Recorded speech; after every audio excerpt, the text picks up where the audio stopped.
Yo, yo. Shadow, what's good, bro? Let me know if my sound is good, of course. And I got live chat on, I remember this time, so we're good.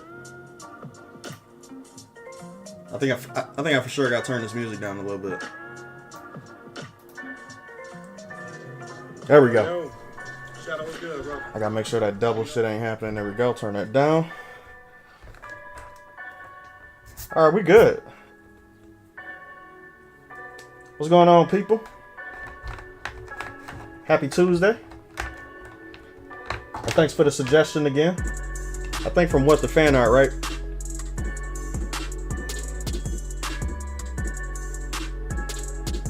Split view, let me see.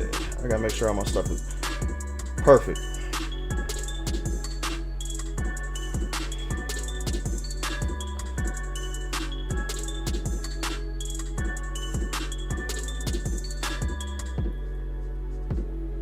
This might be quick solely because the middle part is just white.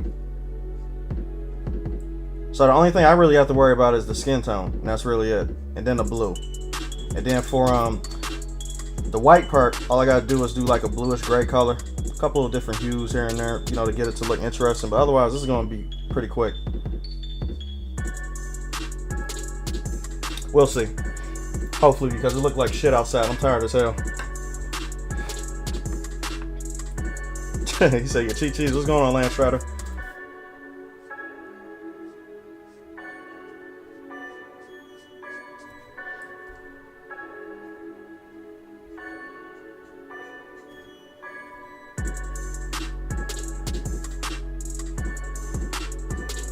I think this is like the second time I drew her, though. I think this is number 2. I don't think this is the first one. And I think it was traditional, too. I don't think it was digital. I did do a digital version, I think, a long time ago. But I, for some odd reason, remember me doing it traditional, too.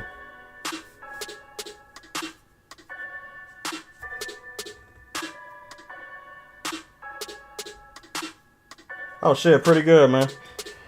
This was my day off, so you know, I had time to chill, relax. My relax just means just working on shit. You know what I'm saying? Like that's my version of relax. But overall, like I really didn't have nothing major going on today, besides what I made it. So that was you know, turned out pretty cool. And plus, too, it looked like shit outside, so it keeps you inside, not doing nothing.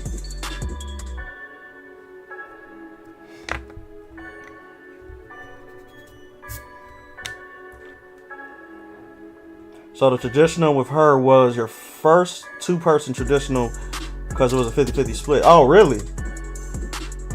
I don't even remember that, man. That's crazy. I gotta go back in my archives to see if I got it.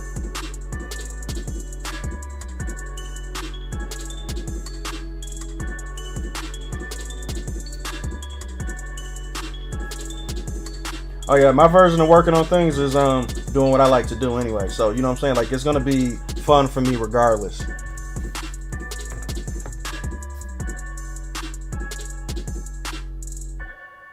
That's the point you want to be at, man. Like it's when you're working, but you don't feel like you're doing work. You know, you're tired, of course, because you're doing a lot of shit, but you don't mind it.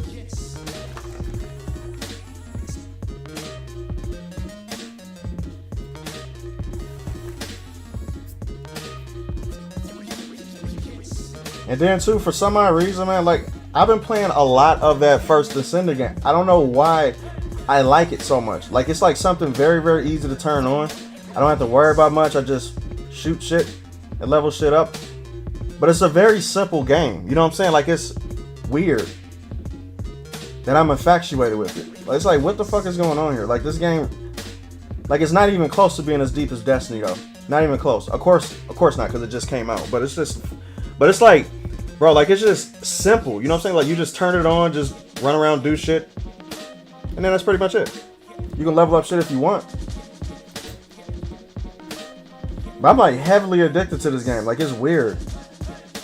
I'm like, this game don't even got much going on. Like it's repetitive, but I fucking like it for some reason. Like it's weird. It's only ever work when you having to work for others or work on other things that aren't for you and yours. Absolutely, yeah, that's true. First Sin is an easy game to turn off your head too. That's exactly what I think probably is for me though. Choose a goal to grind and shoot and have fun. Burn time on it. Absolutely. Yeah, I gotta download Triple Z. That's what I'm gonna call it.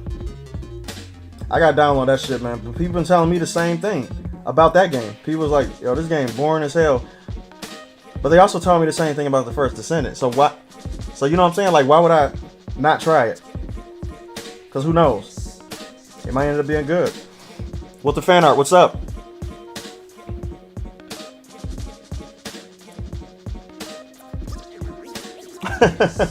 Not at all.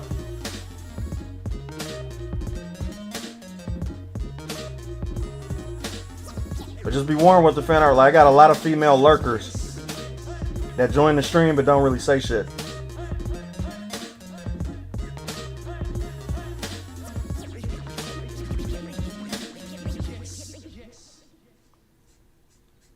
But nah, it's not. Magic Rounds, what's up, man?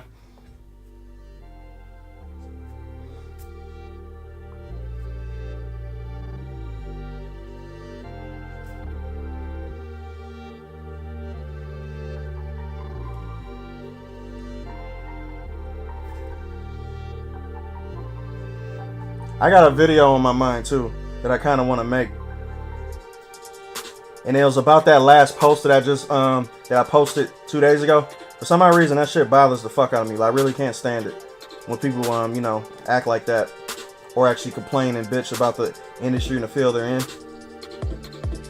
I've been thinking about that a lot lately, though. I'm like, man, there's a lot of people that do and speak like that guy. You know what I'm saying? Like, and it just bugs the shit out of me. Like, it's like, why pick a field that you want to be in when you're just not gonna do what you have to for the people you're selling to? Like, it just doesn't make sense to me. That's just like you're a car salesman, right? But you're trying to sell to people who aren't car people, who don't even think about like or even want a car. You in the wrong industry then. I don't know, like that type of shit just bugs me because it's like, bro, like you are a public servant. You supposed to. Your job is to provide goods and services to people who want to pay for it. And if you do anything but that, like you go against that because you think you got an ego because of social, you know, your social media presence, or you're part of a big name company, stuff like that. Now that you think that you can basically bend the audience to your will and shit like that, like that shit bugs the fuck out of me. I'm like, nah, we gotta stop that.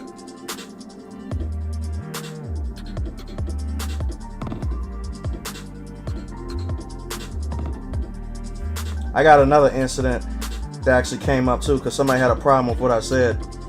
I'm like, okay. First Descendant still has the problem. Nearly all cosmetics being behind a paywall. Just a couple scraps that you can earn in game. Yeah, they're gonna charge a lot for right now. Remember, this game is brand new, so there's gonna be a lot of quality of life changes that's gonna happen to it. That's just gonna be adjusted. Look at Destiny. Like, is Destiny the same game that it was when it first came out? Not even close. Matter of fact, Destiny's world was so boring when it first came out. There was nothing going on. There was like 2 public events. Now, once you log into Destiny, which I just did recently though, just to compare the two, Destiny is so vast and they got so much content in it, man. Like, it's ridiculous. To where it's almost overwhelming. Last Descendant, well, the First Descendant. Why I keep on calling it the Last Descendant? The First Descendant actually got major potential though. Where the devs like him hate gamers but take jobs that offer them creating products for the consumers.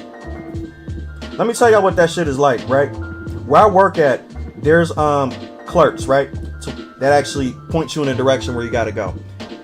Which means you decided to put your application in for this job. You know that you have to be the front of the house to where you have to guide people to go where they need to go to, right? Which means that your job entails people coming up to you and asking you shit, right? You put yourself in that position. Tell me why there's still people who get mad that people come up to them and ask them questions when you apply for the job for people to ask you fucking questions. What sense does that make? Why would you put yourself in like in the front of a house position to where people have to come up to you, ask you questions, bug you per se, like you say, and then you get pissed off that people are coming up to you, ask you questions? Go behind the house then. Why don't you apply for a job that's behind the scenes? The fuck is wrong with these people?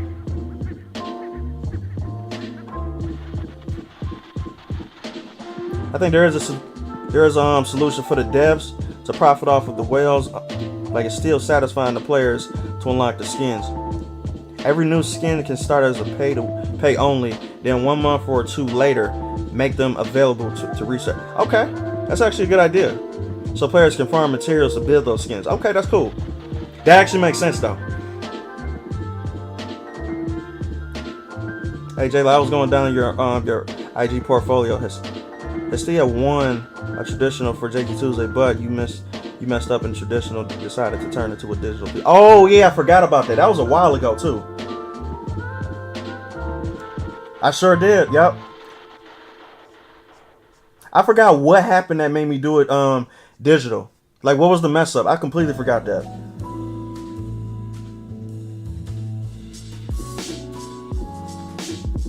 That was back during the good old days though.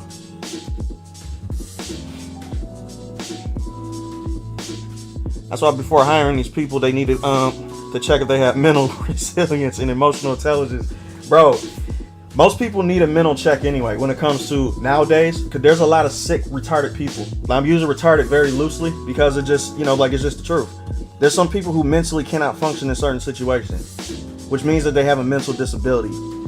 Whether it means it's not learned, like, or just not having experience. There's a whole lot of those people.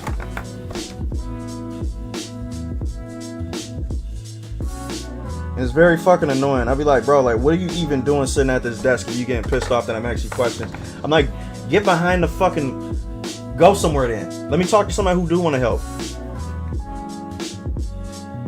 Bad customer service really pissed me off, man, because like I come from a family of entrepreneurs to where, like, we start our own businesses, we do stuff like that, So we take good pride, like in somebody actually deciding to choose our business for their endeavors, right? That's a blessing, actually, that somebody decides to partake in my stuff that I put out for them to, you know, like indulge in. Like if they want to indulge in my stuff, that's a blessing. Not like a, yeah, you better indulge in my shit. What type of attitude is that? That's crazy. You better be lucky you buying from me. That shit is insane to me, man. Like I just can't stand those type of people. Just a fucking ego. That was during the times you first came around. Jesus Christ, that was back in the day. Roofy, appreciate it. Thank you, thank you. You can thank what the fan art for this one because he actually was the one who suggested her.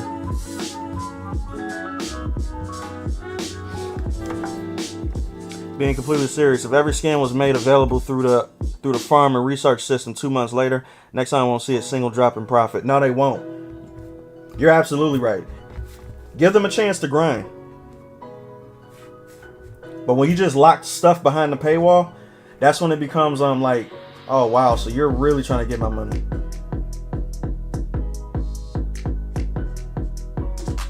I don't even care if you stretch it out because it's a grindy game. The game is meant to be grinded. You know what I'm saying? So if you stretch it out, that's fine with me. Plus it's free. So I'm not losing money. I'm just losing time. That's all that is. And let the time wasting be on my choice, not my money.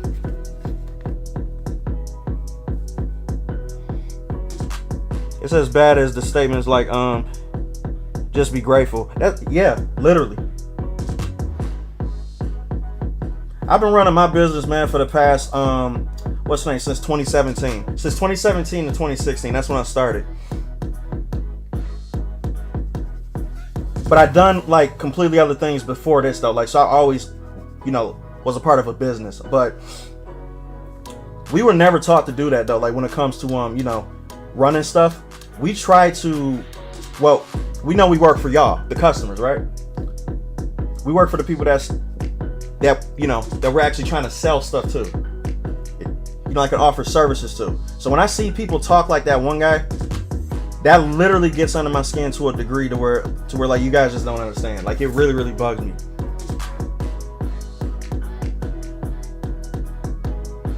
Especially when you're an entrepreneur, man. Like that's the one thing you do not do. Hate the people that support you. That is insane to me. They're like, do you ever use colored pencils? No, cause I suck at them. I 100% suck at colored pencils. Not saying that I won't ever try. I will probably one day. But for right now, I gotta perfect Copics first because I used to suck with these when I first started. Shadow knows because I never drew Copic markers at all until I drew it on stream. And that was the first time I ever used them. So these JT Tuesdays are meant for me to practice using these until I get, better. But colored pencils might be the same thing to where I might actually do that later on in life. But for right now, I don't see that happening anytime soon. Because colored pencils are hard. And plus they take a lot of work too. Like you see me just filling in this area right here. This will take forever with a colored pencil.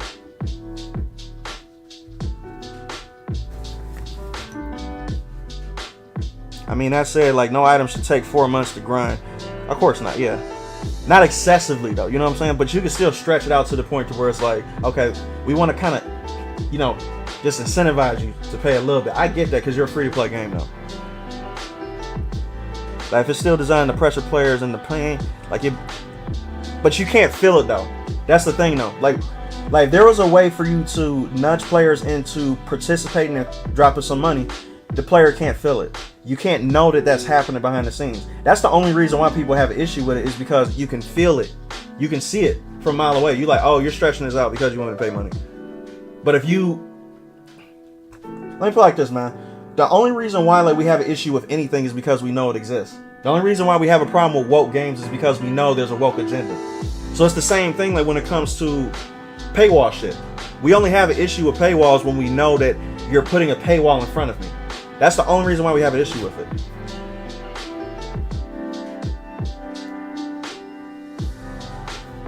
You just got to find a way to not feel it.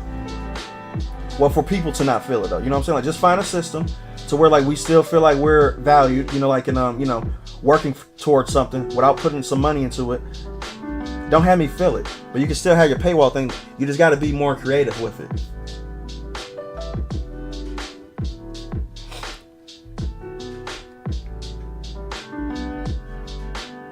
You're amazing with Copic markers. Yeah, I appreciate it. I'm still not even close to where I want to be yet though, but thank you. I appreciate it.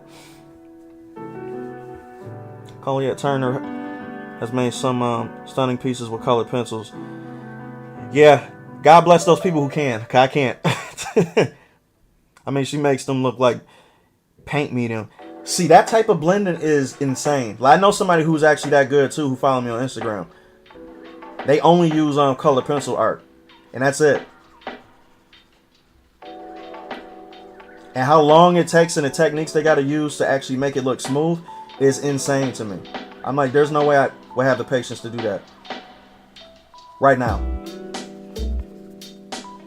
Maybe in the future, but not now. Hell no.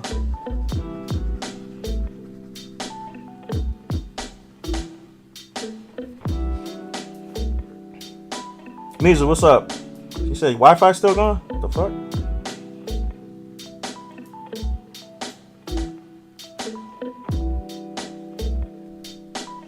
Oh, so it'll be back on tomorrow? Okay. I thought you was going through that heat wave shit like how I did for a minute. To where my Wi-Fi was going in and out because of how hot it was. I literally figured out that issue too, like later on. Like, y'all remember when my stream kept going down? When it come to me doing this stuff? Whenever I was doing the JT Tuesday, like, so I couldn't even stream because the heat wave that was going on was so hot that my Wi-Fi just was fucking up for some odd reason.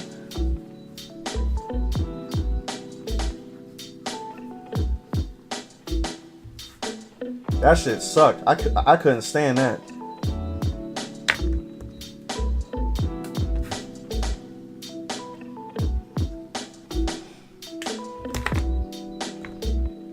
Alright, this shit gonna be quick as hell.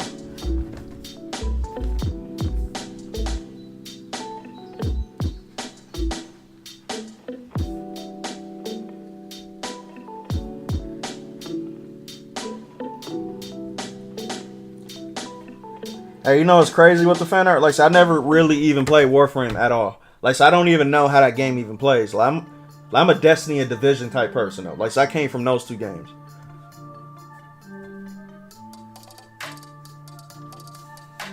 So this game seemed familiar to me, but people keep telling me that yo, like, this game is literally like Warframe. And I'm like, I wonder how that shit even is though, because, like, you know, I never even tried it. I probably tried it back in the day when it first came out. I remember when it first dropped. And then I saw it still going on. I'm like, this game is still alive? And they just kept on updating it.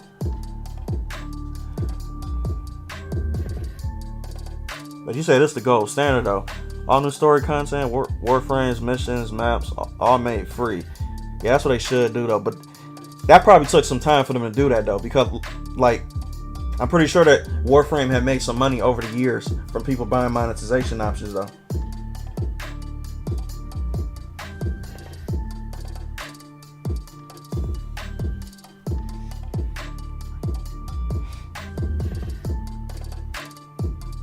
With the new Warframes, they can be bought, but still all can be attained through gameplay. And there are tons of online guides how to grind and farm them. Yes, I looked up a farm guide for how to boost my level up, because in the first Ascendant, like, so I was level 27 for a long time. And I figured out how to actually boost my shit up real quick.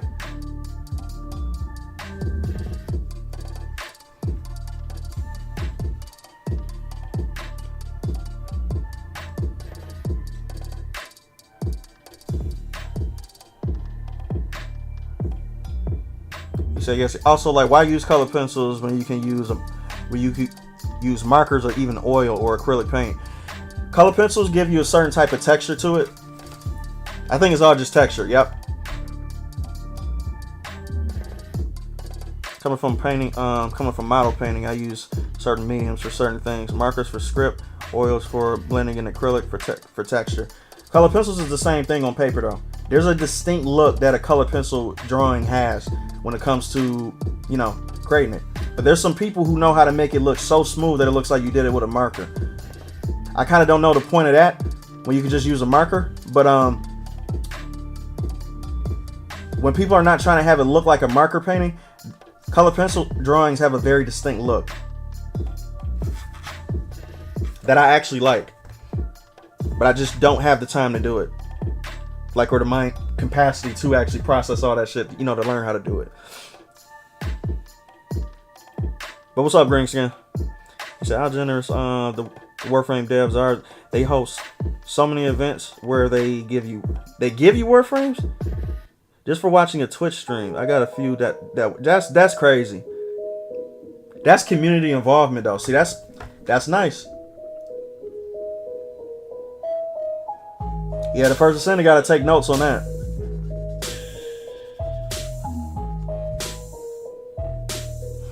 King, what's going on, man? What is up? This is how you know they're committed to being customer friendly. Platinum, that's a premium currency. They give that away at stream events, and oh, that's nice. And that's how you keep the community involved too. And plus, you take customer feedback. And plus, you take you know, your player base feedback too, to be like, yo, what do y'all want to see? What more do y'all want me to add? Well, you know, we might consider it, we might not. Who knows? But just to get that involvement within a game like that, that's cool.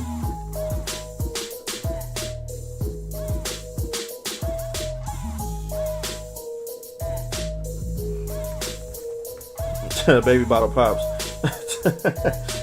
That's her character.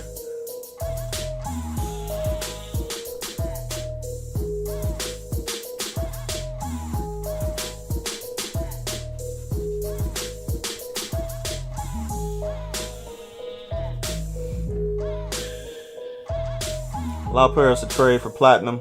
Basically, heavy players who earn things quickly trade with other players. That's what the First Ascent actually needs too, the trading system. You can't be an MMO if you don't have a trading system. You have to. So I think that they're going to implement that later on in the future. They got to though. That's like a must. And another thing they added too was actually matchmaking for hard mode though, which is cool because a lot of MMOs don't have that shit. You just gotta find people, which I don't like that shit. What if I just want to turn on matchmaking, don't want to talk, don't want to speak and shit like that? You know what I'm saying? Like, it just jump in a match. Maybe we coordinate, maybe we don't. Who knows? But just give me that option.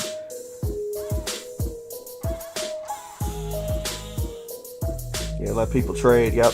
Devs, unfortunately, only buy with them.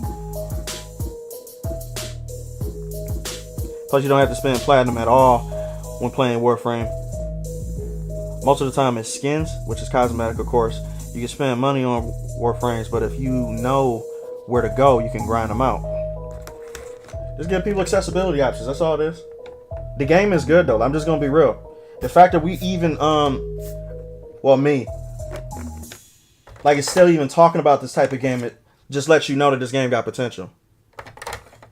Regardless of what state it's in right now, these games grow over time. So they could be good, though. You know, they could be great, actually.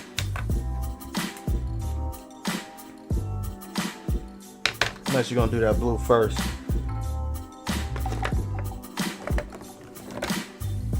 This shit is like bluish purple.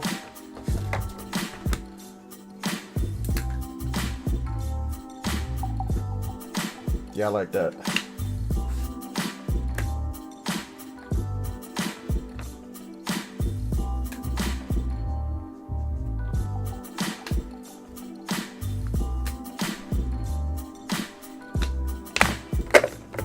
I need it a little bit darker.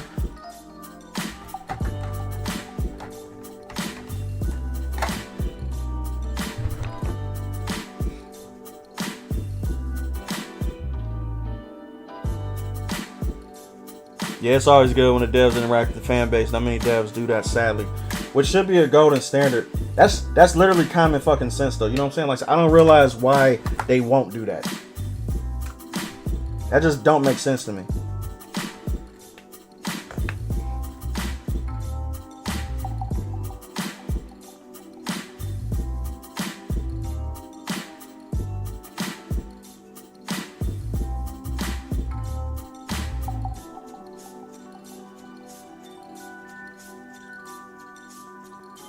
Phantom classified her as a lowly? Really? Because she's the shortest character? Short do not mean kid.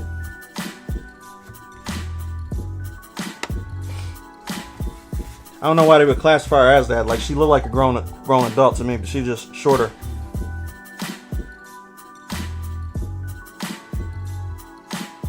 She said, "Oh yeah, Jayla, I saw one of your posts of games you suggested, and man, when I saw Visage on there, I was like, yes."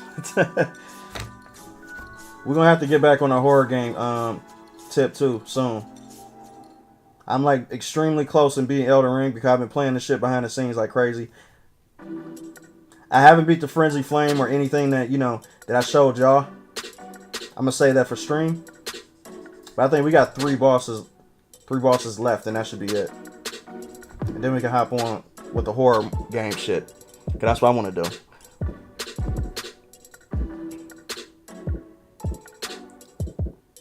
Here's how I see the difference between a game like Destiny and a game like Warframe. Destiny is like Skyrim. Double down and easy. Warframe is like Morrowind.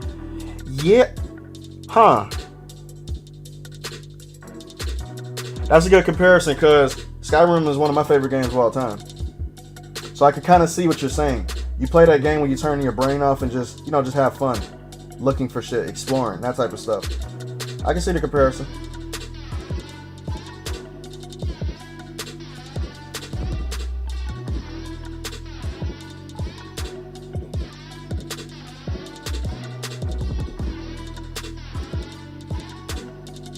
Yeah, Morrowind, like you literally have to read the map like in real life. Kind of like how Dragon's Dogma is too.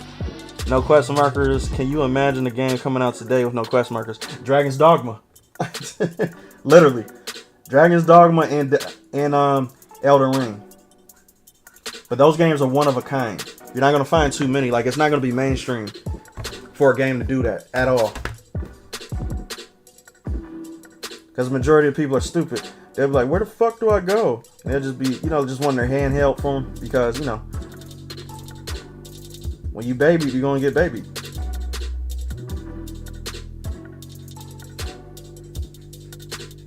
And look, sometimes, yeah, baby me.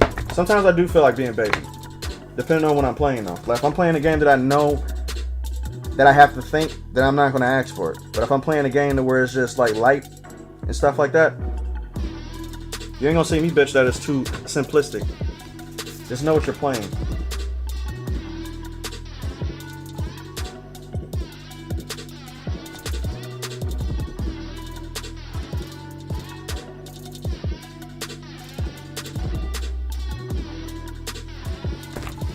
Booyah.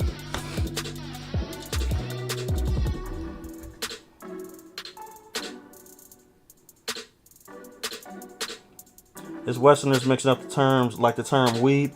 Weeb is something frowned upon heavily, but it's actually celebrated here. Otaku is a much better term to use. Otaku, nerd, weeb, geek. Yeah, see, I always wondered what those words meant, though. I never use them personally. I don't really know what they mean, of course. Like, so I don't use words that I don't know. You know what I'm saying? Like what they actually mean. So thanks for explaining it.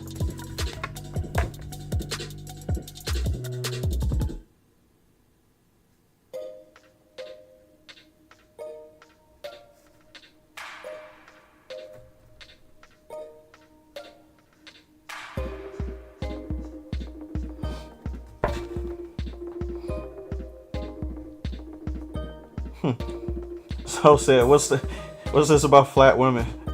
I come in being oh my god. They talking about lowlies and shit.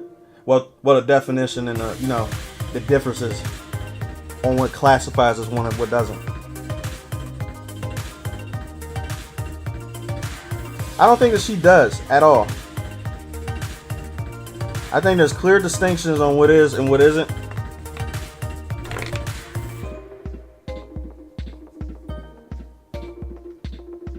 Yeah, this Western is twisting the actual meanings, which I can highly believe that because we always be fucking shit up.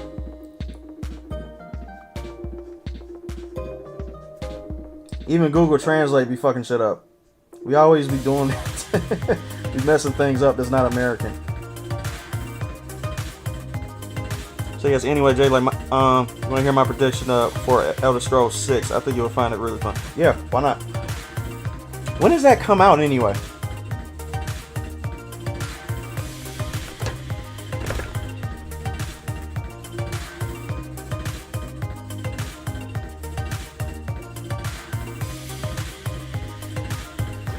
Shadow with the clutch, man. He helped me understand this shit. He said, like, so Otaku is a fan of anime, like in the culture surrounding it. So, statues, anime, video games, posters, like a weeb is that obnoxious, obsessed fan who makes their entire existence around it. Okay, so I'm more of the first one, probably. I think I'm more of the first one. But I'm a fan of everything, though. You know what I'm saying? Like, just what I'm a fan of anyway, like, I partake in it, though. You know what I'm saying? Like, it's not, like, an overly excessive thing, though. But it's just that when I like something, I like it. You know what I'm saying? Like, when I like Superman, guess what I'm going to get? A Henry Cavill poster with him being Superman. Because I think it's sweet.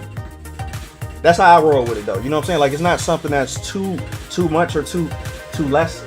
Like, it's just right there in the middle. Like, if I'm a fan of it. Same thing with 2B. I'm a fan of 2B, so guess what I'm going to get? A poster of 2B or draw a poster of 2B. Because I have the ability to do that. So,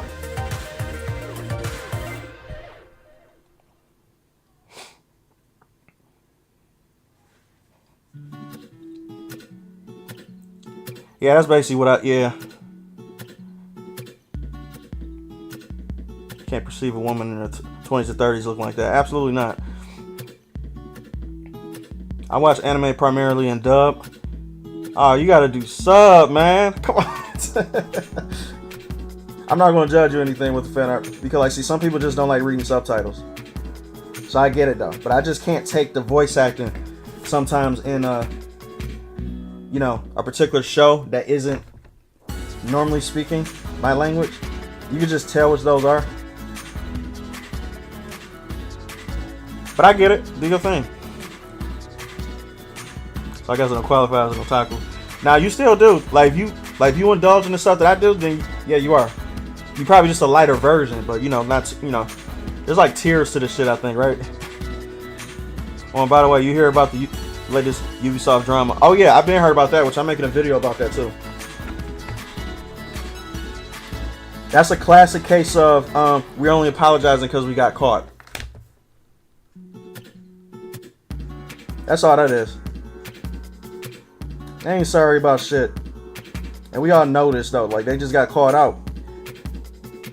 Now they have to address it because they know they can get sued. But who is the idiot that decided to do that shit to begin with though, which is retarded?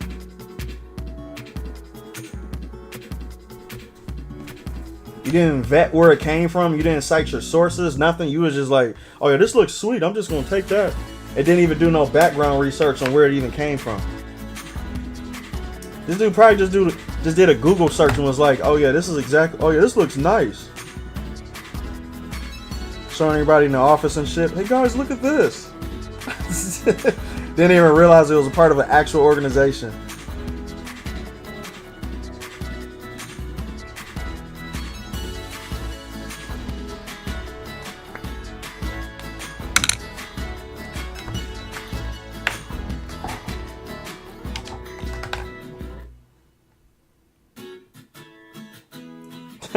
Automata is 7 years old, but there has been an explosion of merch, especially figures recently.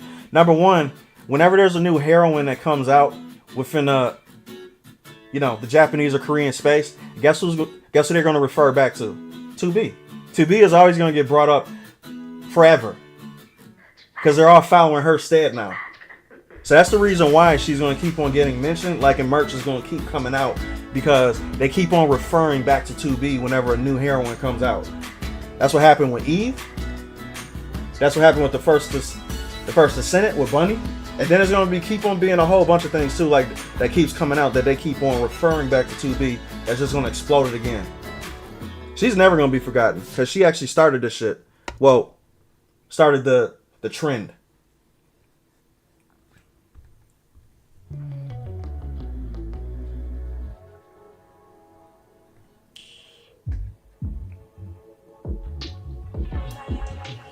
Large Smart World converted to subs, my man.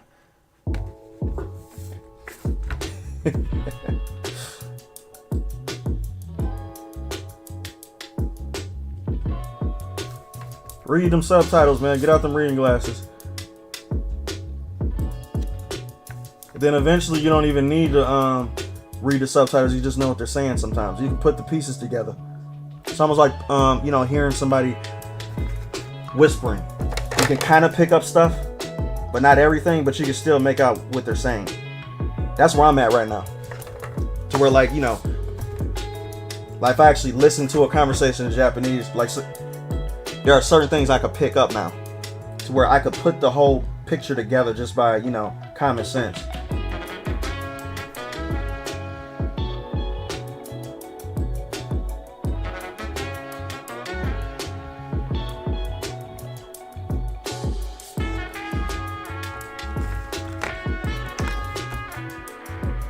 You want to see me draw Wesker?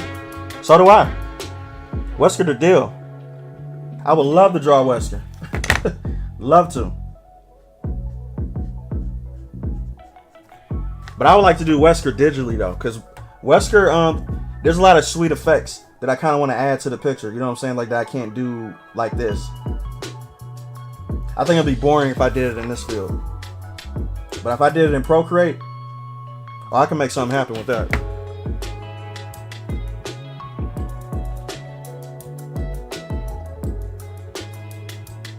It makes me so mad seeing them stealing from my culture, and no apologies until they get caught. That's because they don't care.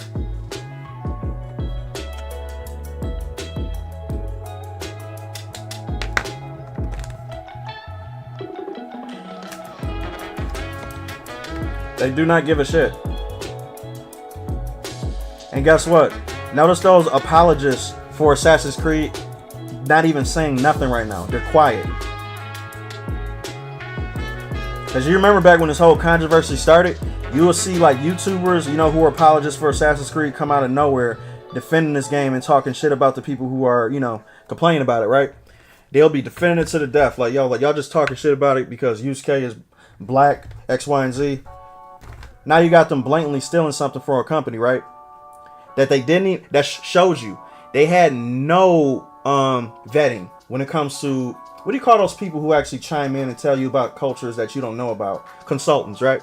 That showed you that they didn't consult shit. Which lets you know that they don't care about the culture. Where are the apologists right now? You don't see them getting pissed off. You don't see them making videos. You don't see them making tweets. Nothing about that issue came up at all. They're dead silent now. I wonder why.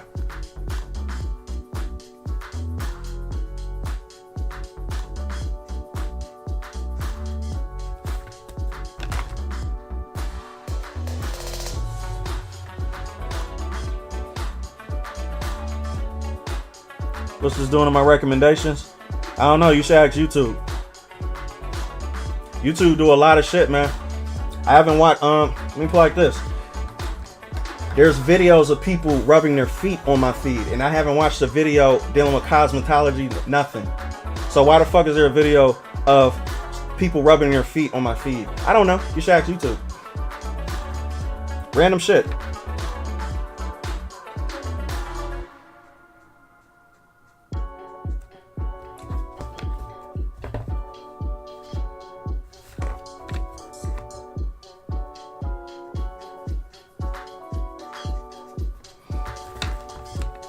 Yeah, they're quiet.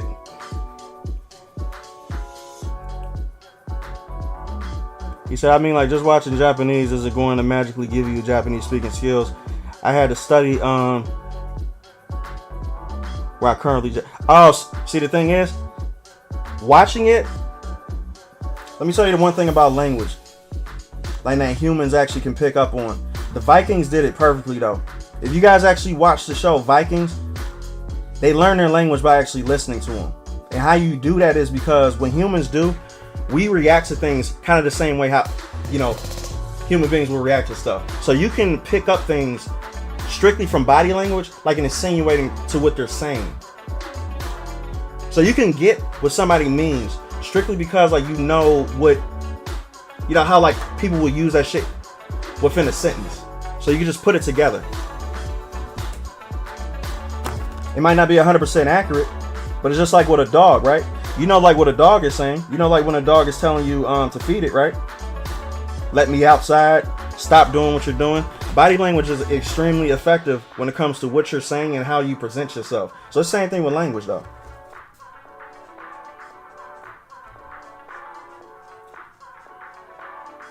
You can easily pick up on language when you're actually paying attention.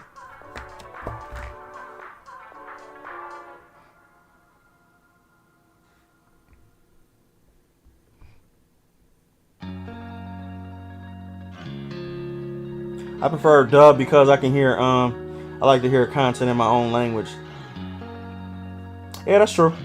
Sometimes you just don't feel like reading, but I don't care though. I like to hear how it was exactly supposed to be, but that's just me. English is a wonderful language with a rich history, being a combination of French and... I didn't even know that though. I didn't know that shit at all.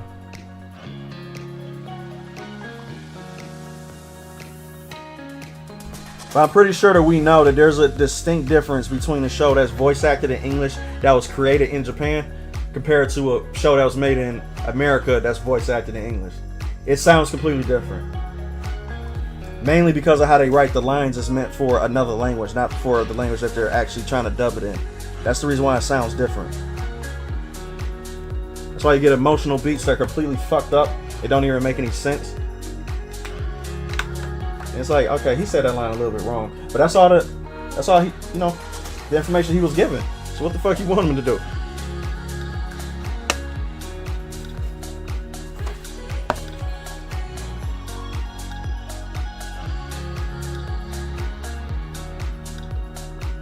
Have you watched Solo Leveling? No, but my brother keeps telling me to watch it because he watches it.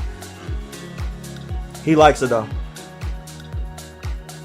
Yeah, I'll be making myself a demon slayer OC. You got to show me. You putting it in the court?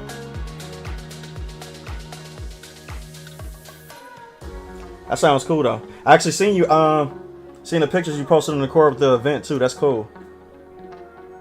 I gotta go back to an event.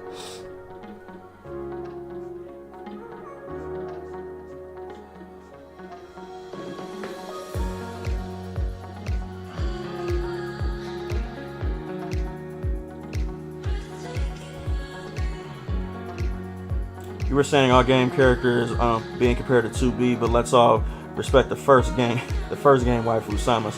Oh yeah, that's back in our day though. I'm talking about the new age though. Oh yeah, Samus, Lara Croft, Bayonetta, that type of shit. Yeah, that's all like back in our day. But the new age stuff, boy, you gotta get a crown to 2B. I'm probably being biased when I'm saying this, but it is what it is.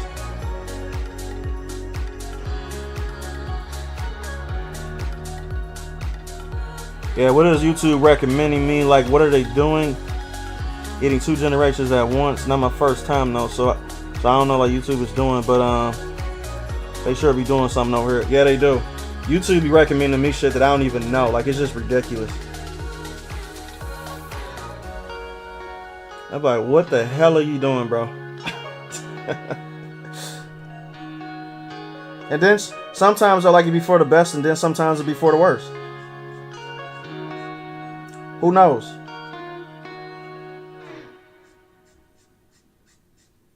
But a lot of times it before the worst. I'm just gonna keep it real.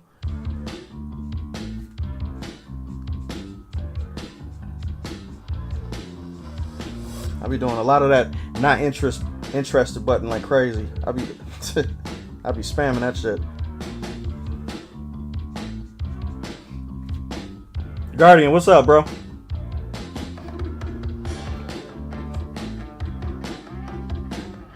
Yeah, my brother is somewhat smart, not too smart. Don't give him too much credit. He probably watching too, so fuck him. I'm just gonna be real with you, bro. That's if you are watching. Oh shit. He probably gonna beat my ass too, cause that's my older brother.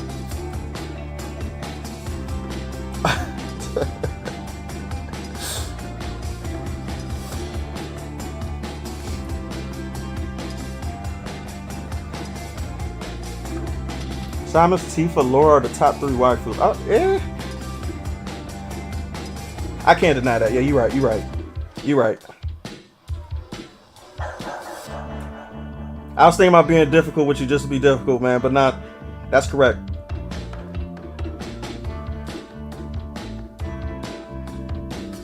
Oh, by the way, like there was something else that completely slipped my mind until just now. When Ubisoft first released the Japanese trailer of Assassin's Creed Shadows, they actually had Chinese subtitles, not Japanese. No, they fucking didn't. You have to be joking. Can you send that to me personally?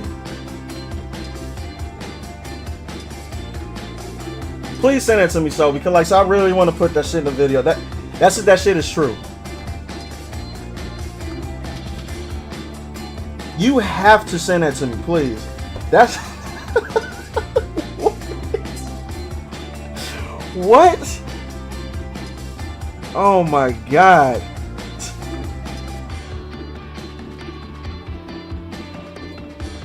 Oh yeah, me and my brother used to fight back in the day like crazy. Like we used to actually throw fists. And then I brought the tradition on my younger brother too, to where like I used to beat his ass. So now he can't beat nobody ass, cause guess who below him? A sister. He can't fight her. So he's just fucked. So he just left trying to release his aggression with other people that's around him, but he can't really do that because he's not a violent person like me. Like me and my older brother though, you know what I'm saying? So he doesn't really let it get it out too much.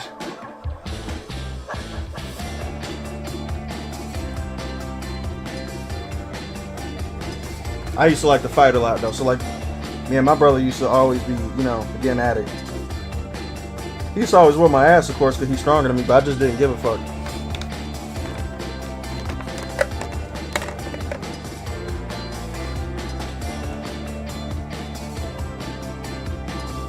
It's been corrected, but I can link you the video the Japanese guy talked about it in this. Please, I definitely want to see that. That is utterly hilarious. That's like the funniest shit I heard all day. That's crazy. You have to have zero self-awareness if you actually make that blunder. That shit is utterly crazy.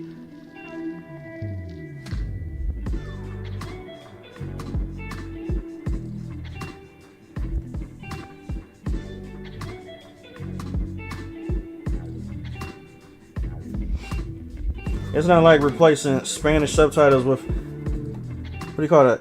By Italian? Yeah, you put 2 T's, but I get it though. Because like both languages are shared 80% of the vocabulary. See, that's more of a lighter thing, but still, that's still be embarrassing to make even that mistake. Because you have a whole team of people that are meant to do this shit who gets paid. Remember, these people get paid. We don't get paid, right? Like to notice the shit, right? They get paid to do this stuff, and you still fuck up. How do you do that?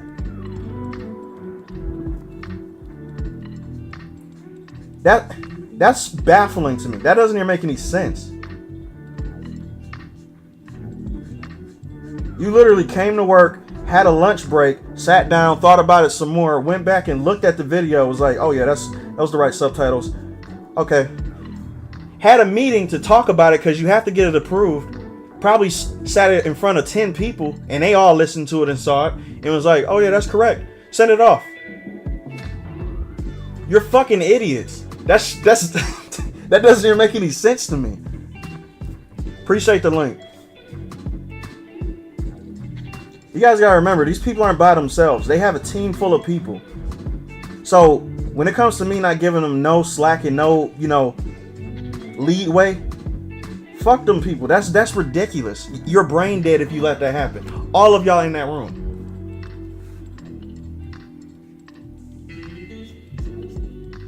Or y'all just did not care.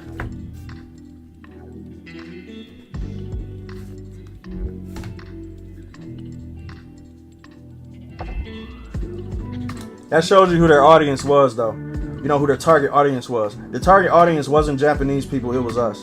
Because like your target audience was Japanese people, you wouldn't have made that mistake. It's impossible for you to. Ghost of Tsushima did it right because the target audience was Japanese people first and us second.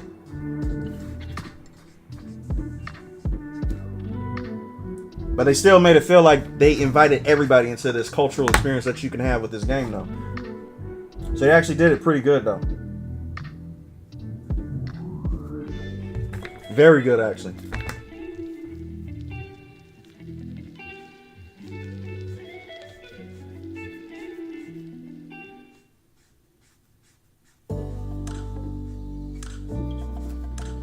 Yeah, brain dead soft. Exactly. Ubisoft are getting so many nicknames now.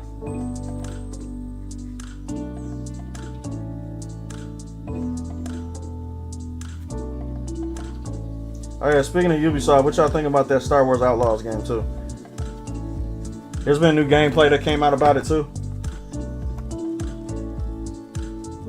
And it's made from not the Ubisoft that I don't like. It's actually made by the one that I do, which is Massive. Massive made The Division, which I can't even lie, like The Division is fire to me. I do like The Division.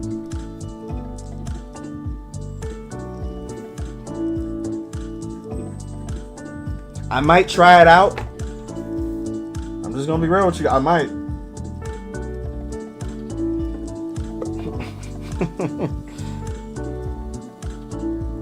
Having early access to a single player game. Yeah, that's fucking crazy. For what reason? To stream it?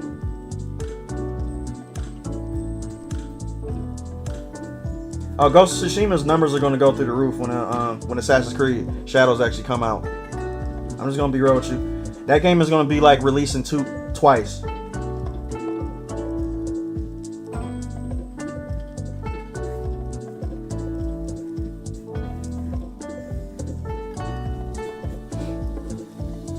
Haven't been interested in anything Ubisoft has made nowadays. I get you though. 100%. It depends on what the writing looks like in Star Wars Outlaws. Ubisoft has a habit of open world games lacking substance, which I already know this one probably is going to be the same too. I 100% can see that happening with this one.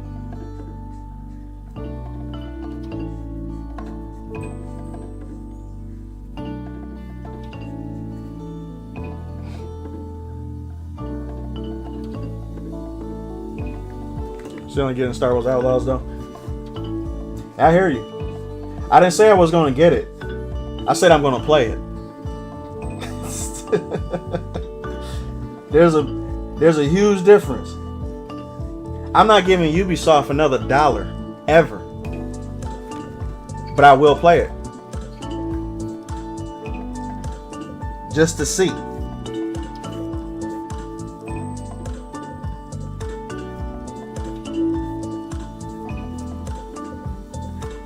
I can't do it.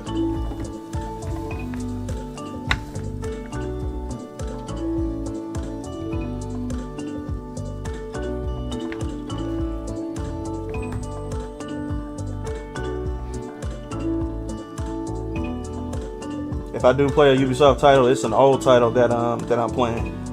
I hear that, which is probably gonna be Black Flag. That's the only Black Flag and Unity. I do like those. Ubisoft very much earned their place as the first AAA game studio, anti-consumer, anti-creative, arrogant. All them A's, man, which is extremely, yeah. That's par for the course.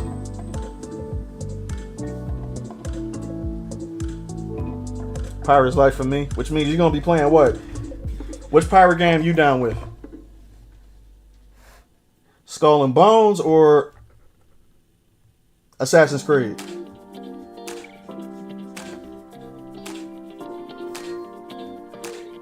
It's gonna be Black Flag for me.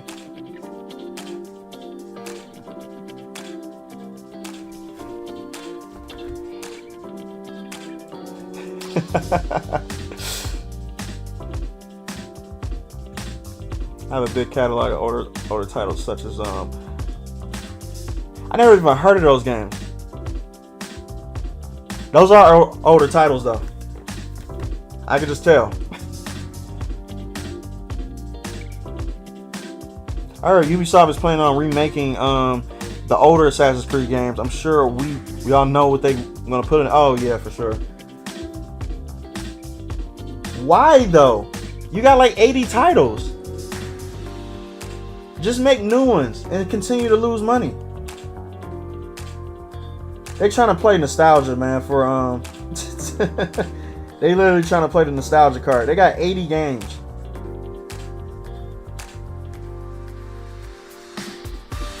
I'm being dramatic, of course, but you guys know what I'm talking about. There's no point in them remaking these games at all. There's no point. Quadruple A. Quadruple A. Fuck out of here. Like I said before, the only AAA game that came out this year, which I'm just gonna be honest with y'all. Y'all might not agree with me, but it's just the truth. Final Fantasy Remake, the second one, that's a quadruple A ass game to the T. I'm just going to keep it a buck with you. Regardless if you a Final Fantasy fan or not, that game is quadruple A quality when it comes to how much shit they have in it. That's a quadruple A game.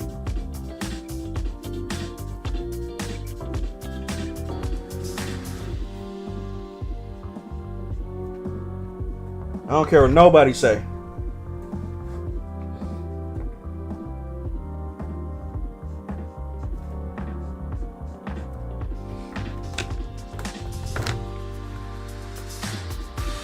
Renaissance Fae has a pretty unique battle system for RPG. What is it, turn-based? Oh, it's a mixture of turn-based and real-time. That's cool.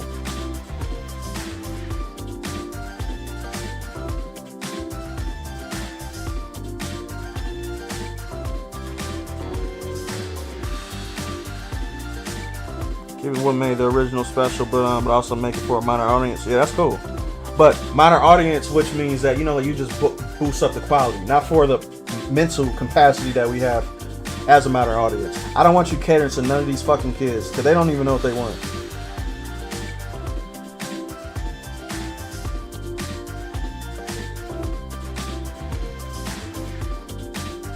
I want to see myself looking ass people. I want to be represented. Fucking kids, man.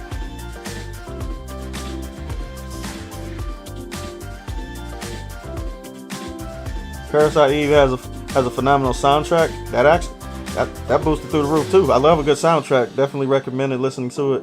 Out of Phase is my favorite personal song. Okay. Yeah, for minor audiences, yeah, that gives me like a shiver whenever I hear that shit too. Like it's like looking at a nasty bug or something like that. You know, like something that crawls on the wall, like it just give you the shiver down your spine. It's like, what the, ugh. I don't even like that term.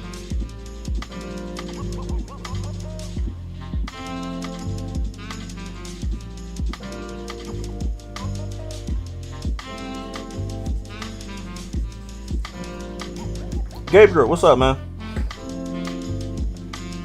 This whole situation is very embarrassing. They claim to have a Japanese expert, yet they get subtitles mixed up. It's just fucking ridiculous.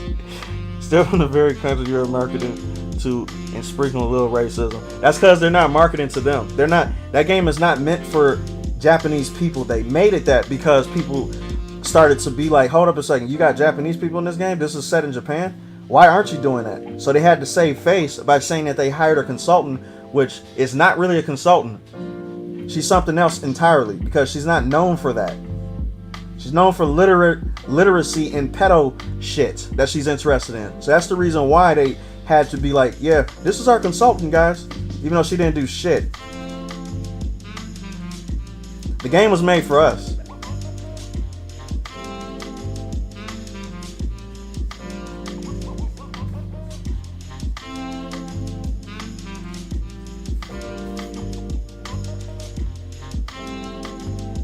Modern Audience is the new Scarlet Letter. Made for modern audiences. Medical assistance in dying. That's so funny.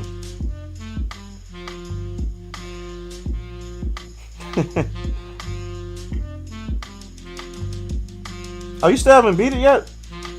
That's an old game you said too, though. That reminds me of a picture I got to get back to that I started back in 2017. I haven't finished it yet. I'm probably never going to finish it because it's like dead.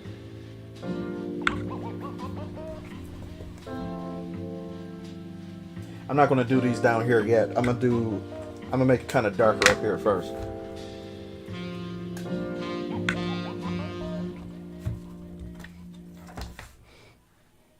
There are interactions between Snake and Ava that the modern audience will hate. They're 100% going to neuter Metal Gear Solid Delta. We just know that for a fact. Like anybody believes otherwise, like you're not paying attention. They said that they're going to keep the cutscenes. I highly doubt it. I would bet money that they took out most of the stuff that's in that game.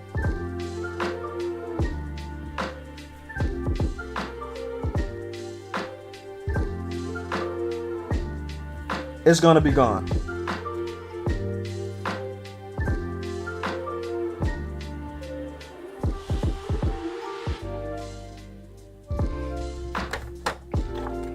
And DEI is the downgrading entertainment acquisition. Y'all got some good ass names for these companies, man. What do you call this shit? I'm gonna just call them acronyms. That's all it is.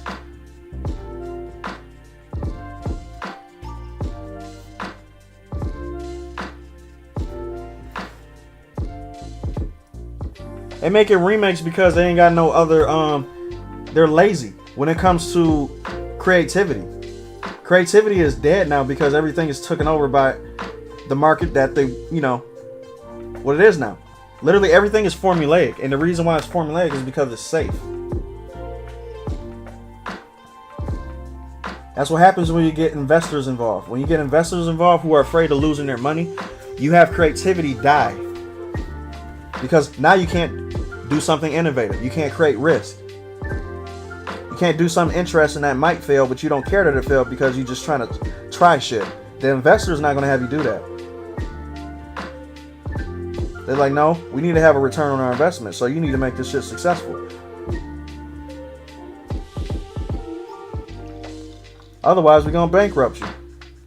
AAA. That's the reason why people say AAA is killing the gaming industry, because it is.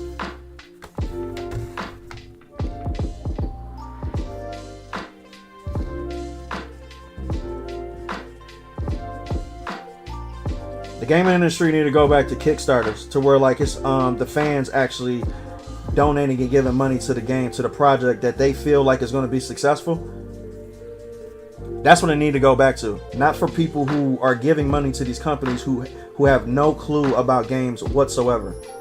They just care about making money. They know it reaches a lot of people's eyes, so they're like, oh yeah, we'll donate to this because we see this made this much money. They don't even know what the game is about. They don't care. They just want to know whether it be successful or not.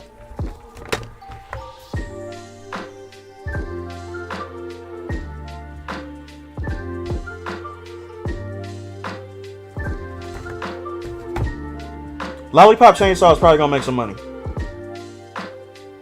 I think it is. Laziness and fear of offending the modern audience are the reasons modern entertainment sucks. They don't even care about like offending people. They don't want to offend the people who are giving them money, which is the investors. They don't care about the customers.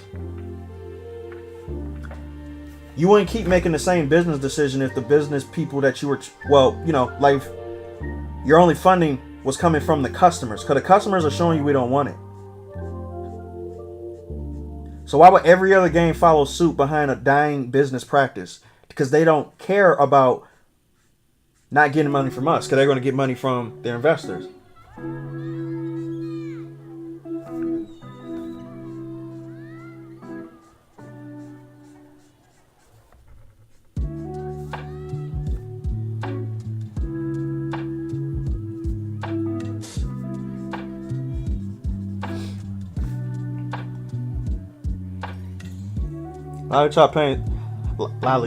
Lollipop Chainsaw has promised no censorship. They're actually going to stick to that too, though.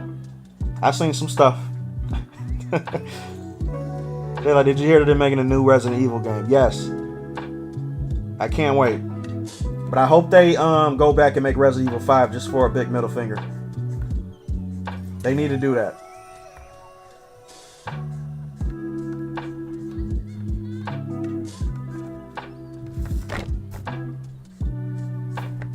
I really want them to do that. Remake Resident Evil 5.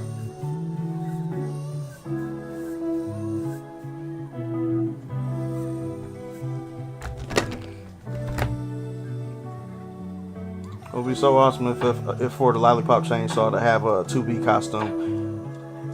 They could. That'll be good marketing. But first, before they do it, Stellar Blade need to do it.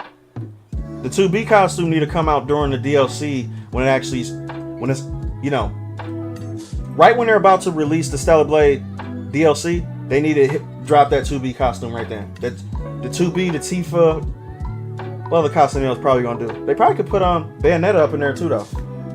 That would be excellent marketing to just drop it around that same time.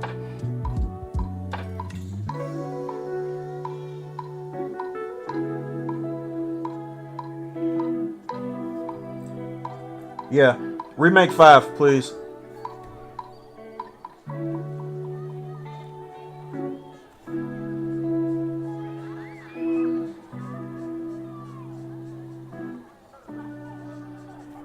And Resident Evil 5 is basically an action game too, though, so that would kind of be cool that they're making a new Resident Evil, but still have 5 coming out in tangent to the new one that they're making, though.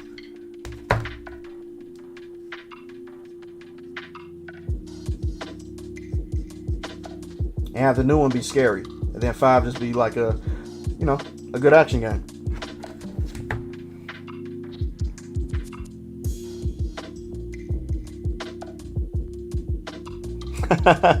I'm guessing Code Veronica or Resident Evil 9. Yeah.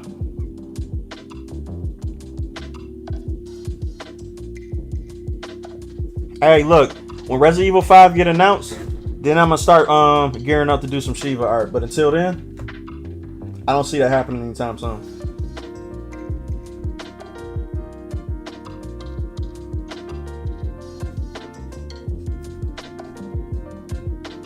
YouTube with these fucking ads, bro. What the fuck?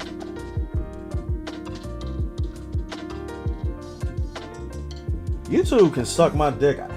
I didn't put that shit on. Whatever, man. I could keep getting pissed off, but there ain't really nothing I can do about it.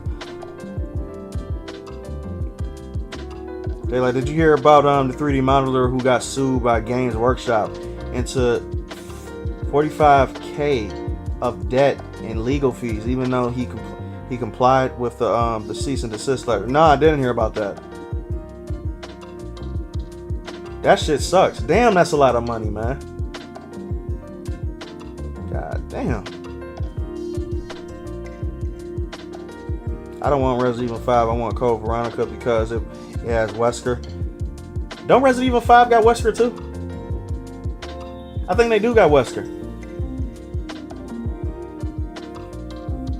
It has more of a horror theme than Resident Evil 5. Now that part I agree with, but I think that Resident Evil 5 got Wesker in it.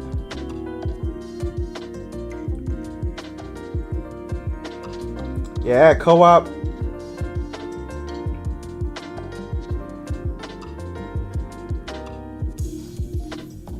He said, I hope Shiva's AI ain't brain dead. Well, look, like they made Ashley likable in part 5. I'm pretty sure they can do that with Shiva. Because Ashley got on my fucking nerves in the old Resident Evil 4. I couldn't stand that bitch. Now I like her. I want to save her. But before, I'll leave Ashley there so damn quick.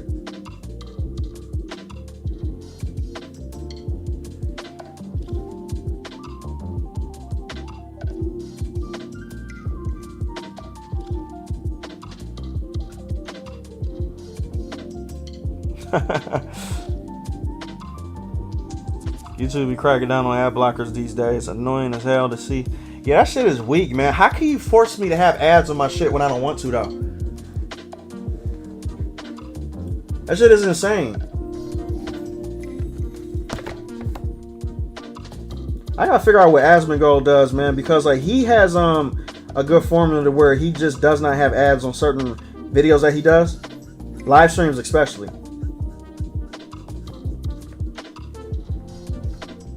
I'm gonna have to figure that shit out, man.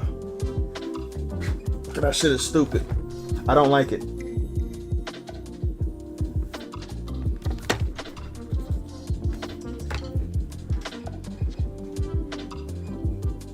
He said, sorry guys, but I like OG Ashley too. Fuck OG Ashley.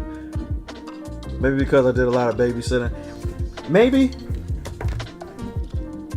got a sweet spot for you know, for taking care of stupid kids. I don't yet. I'm not there yet. I still get annoyed with that shit. I can't stand kids.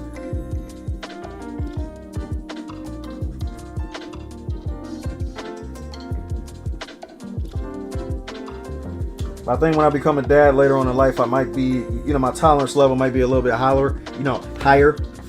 But for right now, I have a very low tolerance when it comes to dealing with people who can't take care of themselves. That shit is annoying to me. And plus, who push me away when I'm trying to help them. That shit really pisses me off. It's like, okay, I get you're stupid. That's fine. Don't be an annoying stupid person. That's like double. That's like a double whammy for me.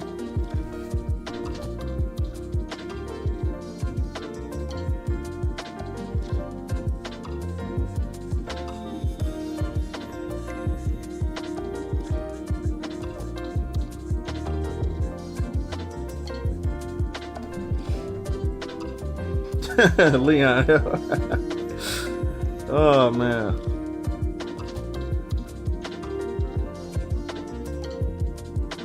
You two gonna watch these goddamn ads for real.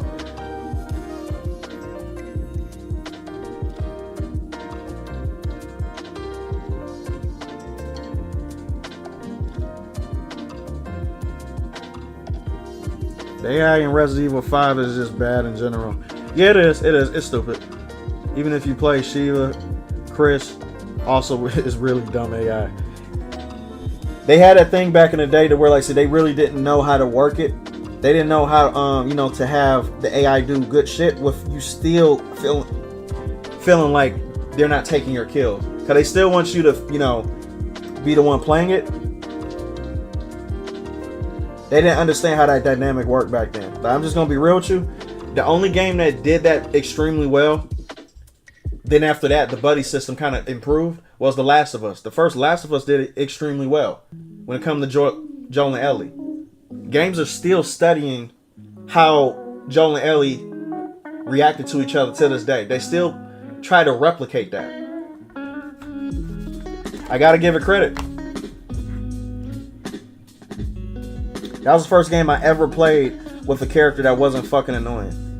That was actually helping out. And I'm like, she is actually helping out. Like crazy. I'm like, this shit is fire. Never been done before. To that extent. And then they fucked that up with The Last of Us Part 2.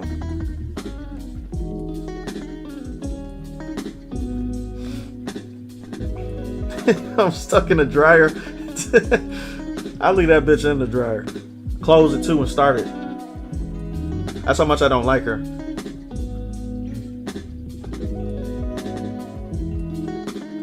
Did you see the video where Leon catches the 500k Ashley? Yeah, I seen that shit too. That shit was... Bro, the type of mods people be doing is fucking crazy.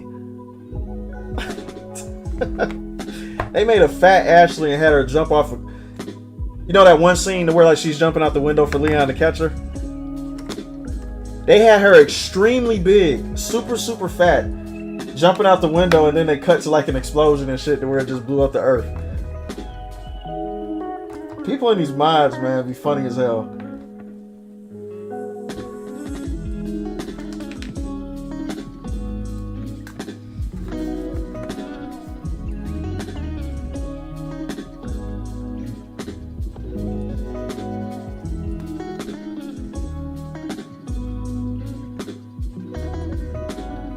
I probably should have got a new one of this marker, but who knows? Let me see if I can work this out. I may have to go purple with it, but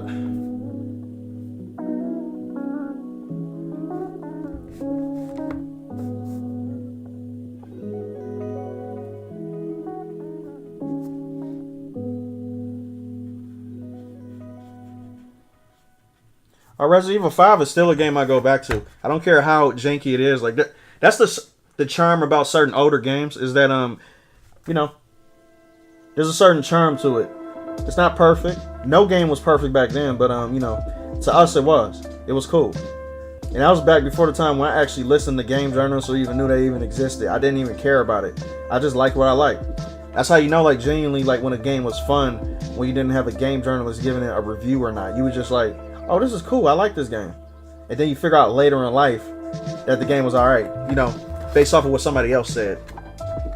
But you were enjoying it back in the day. This whole culture ruined everything.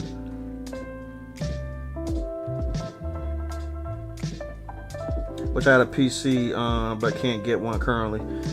You and me both, man.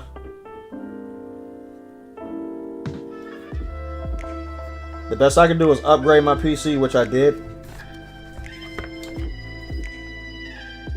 That's the only reason why I'm able to stream right now, too, is because my PC was dying at first until I had to upgrade it. But, like, you know, I had to basically get new parts and everything just to get it to stay alive. And my shit was a toaster.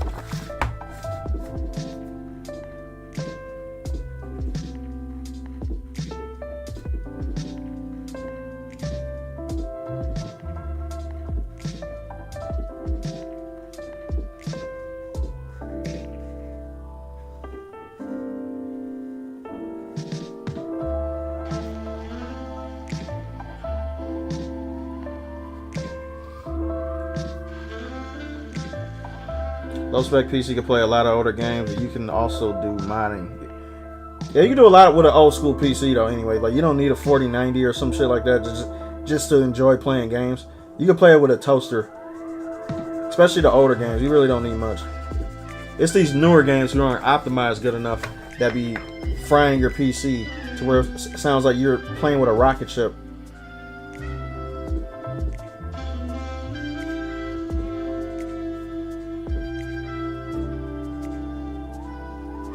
Yeah, it's a shame. And they're timeless for a reason. Because they were actual video games.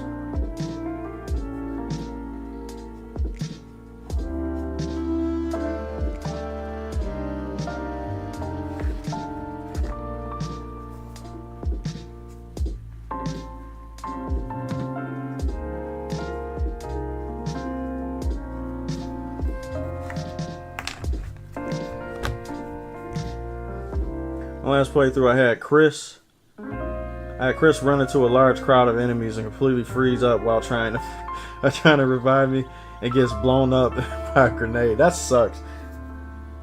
That's when you be screaming at the computer. You be screaming at the TV like, what the fuck? That was back during the Gears of War days when I used to play Gears of War 2. The AI in that game was fucking trash. I couldn't stand the AI in Gears of War. Terrible. And they used to cheat.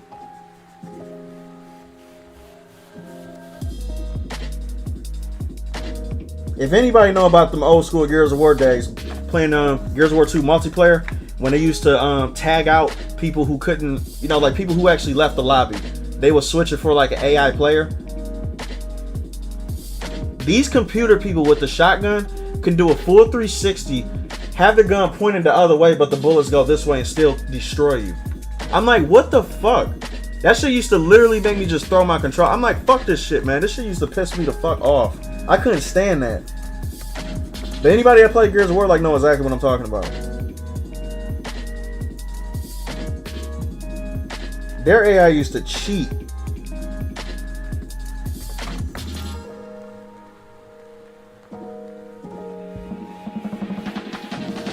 My friend told me My friend told me her friend had thrown Resident Evil 4 out the window because Ashley got on her nerve. Oh my god. Threw her out the window. That's some deep-seated hatred. That's what I used to do with Gears of War, to tell you the truth. I bought 3 Gears of War 2s because like that game used to piss me off so much. But it's still one of my favorite games though. I might upgrade for Space Marine 2. I'm not sure if my 2060 can run it. Now you probably got to boost it up to 3. What is it? Yeah, you probably got to boost it up a little bit. Not 4090, but yeah, you probably gonna have to get an upgrade for that. Cause you see how that game looked.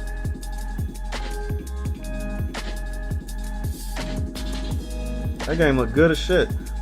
I hope it be good though. I hope it continues to be good.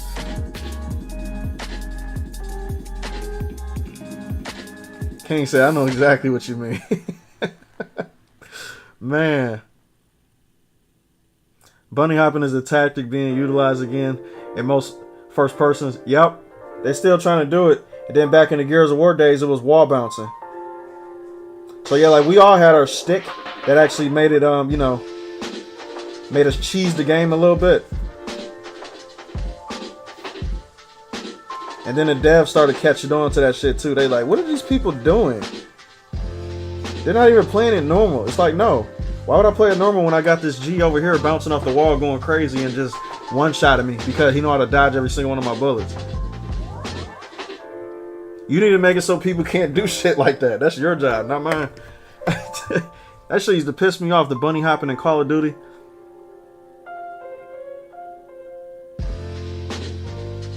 Reason like that are why I like the AI in Resident Evil 5. Most of the time, like they fine, but just random moments, they just are great. That's what Ashley does in the new one.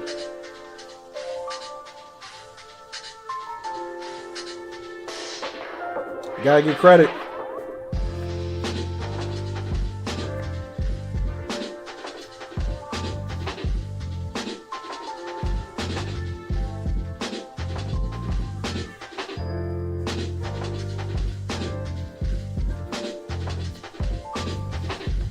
I kind of want to do too much down here. I just want it to be like light shadows almost.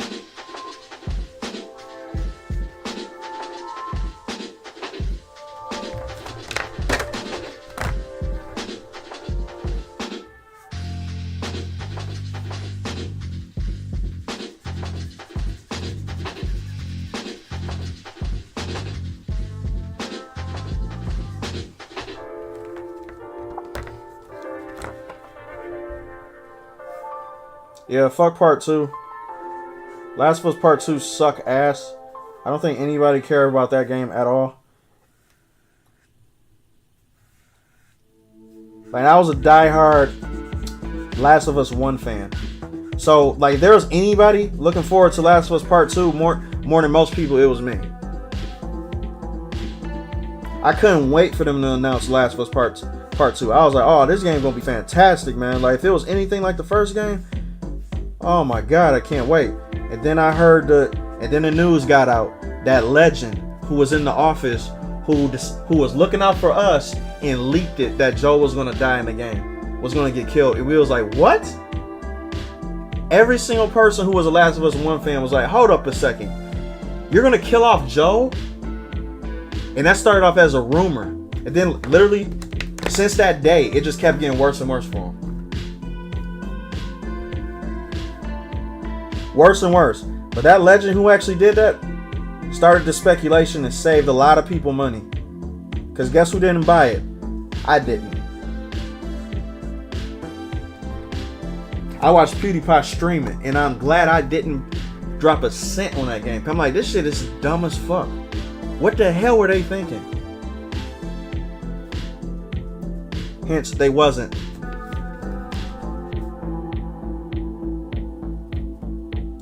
I was like, boy, like whoever, Neil Cuckman, of course he was in charge. Neil Cuckman, who likes watching his wife getting fucked by every single dude on the planet, and then he says thank you to her and gives her a kiss before he goes to bed on the couch. That's the Neil Cuckman we're talking about. This motherfucker is the biggest bitch on the planet. I can't stand this dude with a passion. I really do not like this guy. Cause he's so condescending and he's so egotistical. Like he think he the shit. Like he really does think he's the absolute shit. That nobody can touch him. Yeah, I made The Last of Us. Yeah, and then you fucked it up.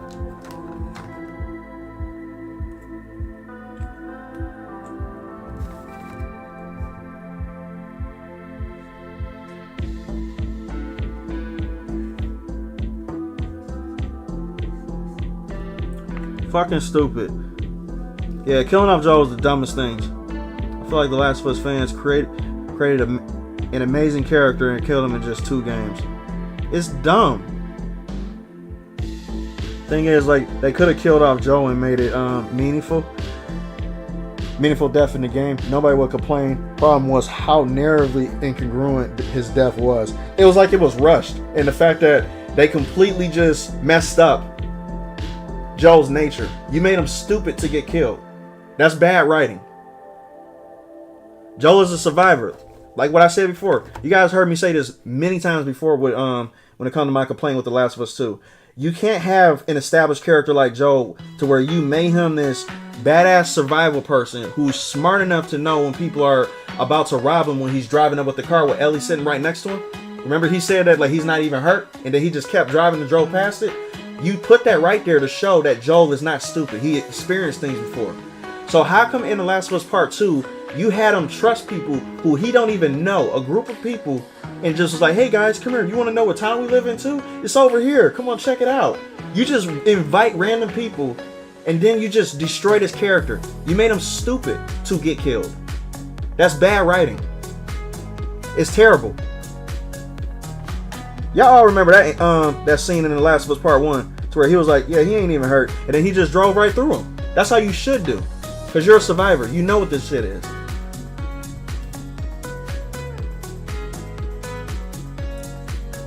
But instead, you made him stupid. Because you're like, man, we got to kill Joel off, but we're not smart enough to figure it out because we wrote ourselves into a corner. We made Joel too smart. Damn, how do we kill this guy? Oh, I know. Just make him stupid for one instance. You know, just make him stupid. Fucking dumb. I'm definitely about to drop a very unpopular opinion, but I really like Resident Evil 6. Yeah, that is highly unpopular. Not even my ass like Resident Evil 6. And I don't think it's nowhere near as bad as people are making out to be. No, it's not as bad as No, you're right. But it's just not my favorite at all. Like, it's not even close to being my favorite. That's why I said Resident Evil 5 should be the point where they stop. That's if they do make Resident Evil 5. I think they should make Resident Evil 5 then stop. Then just make new games after that. 5 is good. No, that's a good number.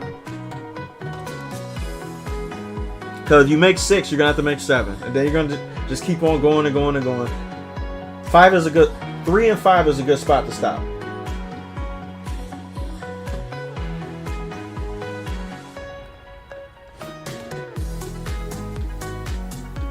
Someone established in the game with strong survival instincts suddenly makes every stupid decision possible that completely contradicts his character. Character assassination. That's basically what that shit is called. The writers had already determined Joel needed to die, but they couldn't arrive at that destination organically. They forced the situation to meet that goal. Absolutely. Which just shows you that the writers are behind it. And it's just like, bro, I don't want to see the writer. I want to see the story.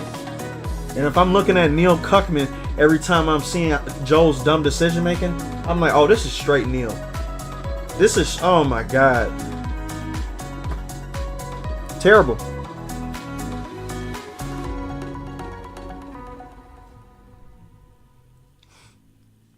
Killing a character in a stupid, incriminating way, like it's something I want to avoid doing in my writing. You and me both. Which, guess what? Because you're thinking about it, you're not going to do it.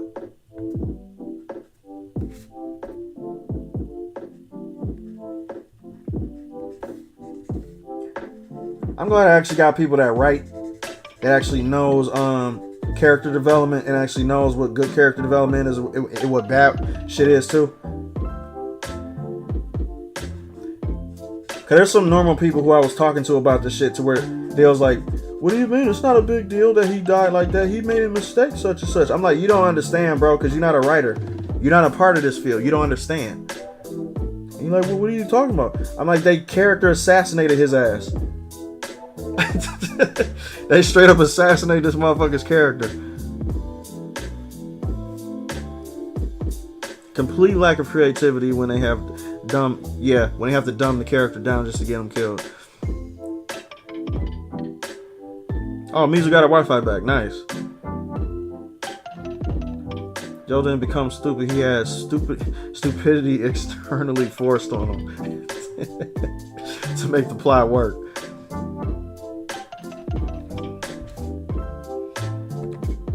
Fucking dumb.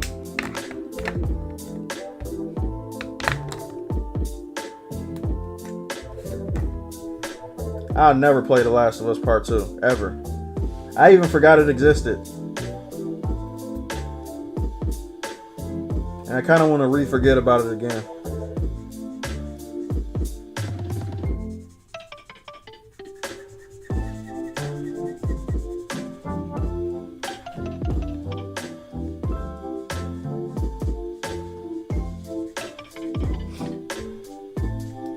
Also, I don't like Resident Evil 7 or 8 simply because they are first person.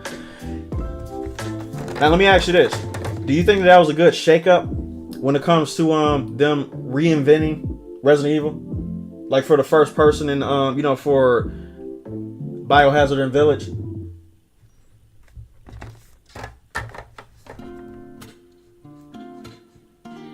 I think, too, that's the reason why they added a third person option later on. Because they knew that certain people liked the third person aspect of Resident Evil.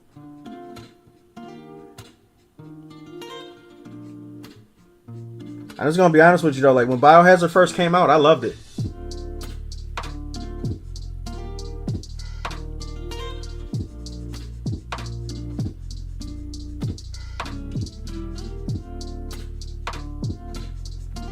But I don't want them to continue to make first person Resident Evil games.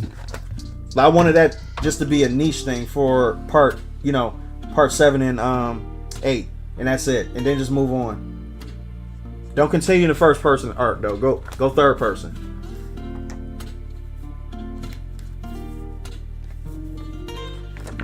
So the next Resident Evil game that come out shouldn't be first person, it should be third person. To get back to the roots of it though.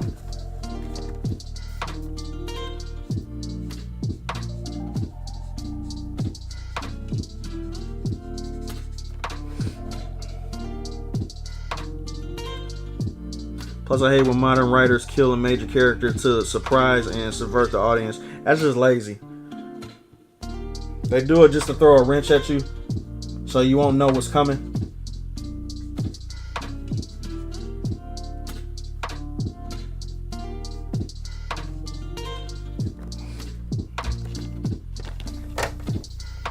I like my lovable cringe Jill sandwich voice acting.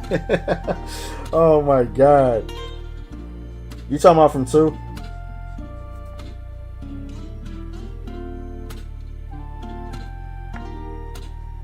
I haven't played it yet at all. And I got it in my library just sitting there waiting.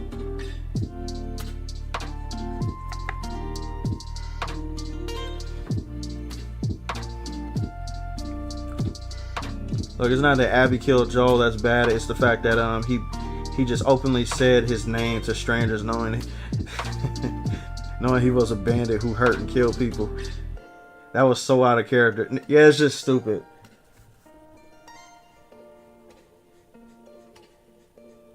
And they probably thought that was amazing writing. Like when Neil was introducing that part to his team, he was like, then like when they're all just sitting around, right? Joel just says his name and the room stops, right? The room stops and everybody, and then you can just cut the tension with a knife. Like he probably thought he was a genius during the scene. He was like, yep. And then everything just gets crazy from there because they're not saying nothing. And then all of a sudden, bang, he just get hit. And it's like, bro, this is terrible. Joe would never do that. Nobody in that room said that to him. Because they just bowed down and sucked Neil's dick in that office. That's the reason why. You're like, whatever you say, Neil. Yep, you're amazing, Neil. 100% Neil. I'm like, no, you're a fucking idiot. You're dumb. Why the hell would Joel even say that?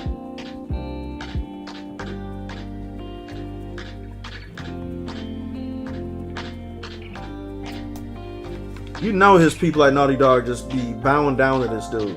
Period. Straight goblin.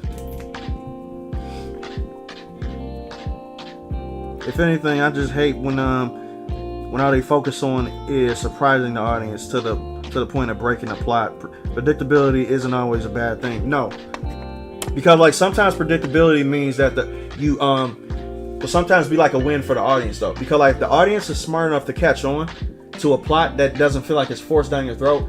They actually make the audience member feel like they're smarter, that they actually figured out the story, and then they're like, oh, this is going to happen if this happens because I know this character. That's predictability in a good way. But if it's predictability when it comes down to tropes, that's a different story. You don't want your shit to be tropey. You want it to be predictability when it comes to the audience figuring it out, and then they can put the pieces together because they figured out this puzzle. That's good predictability.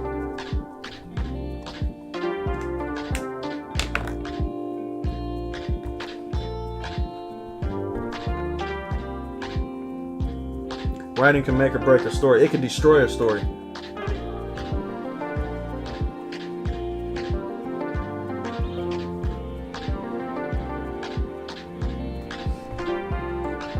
It can 100% destroy a story.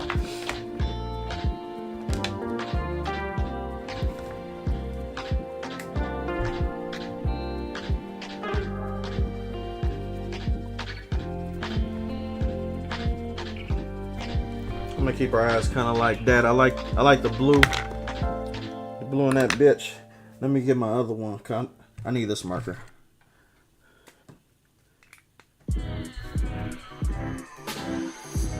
Yeah, writing to me, man, like it's something that like I grew interested in within the last year or so.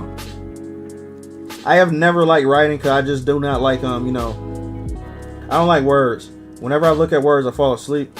But I'm starting to appreciate it a little bit more because I understand how hard it is now to actually write a good story by seeing stupid people do stories. So I'm like, man, if these motherfuckers can make money off of writing a story, I know I can do something better. So that's what got me into it. And now I'm very appreciative of good writers like George R. Martin, Tolkien, Stephen King. What's that? A couple other good people too. But I'm a huge fan of those people, mainly Tolkien. When it comes to world building, though.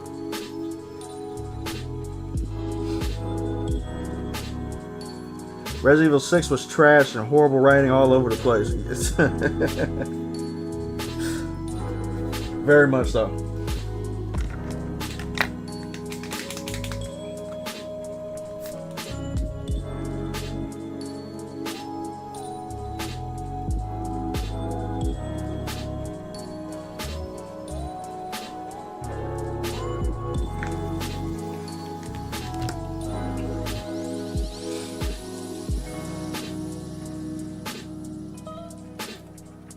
We know that Joel wasn't a good person. 100% no. No, he killed everybody.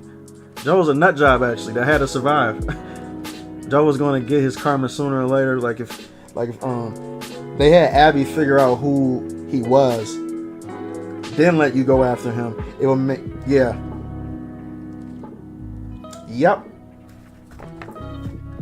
But they wanted him out of the way at the beginning of the story. Like, notice we didn't really play it. Well, y'all didn't, because I didn't get the game. Notice y'all didn't even play as Joe at all.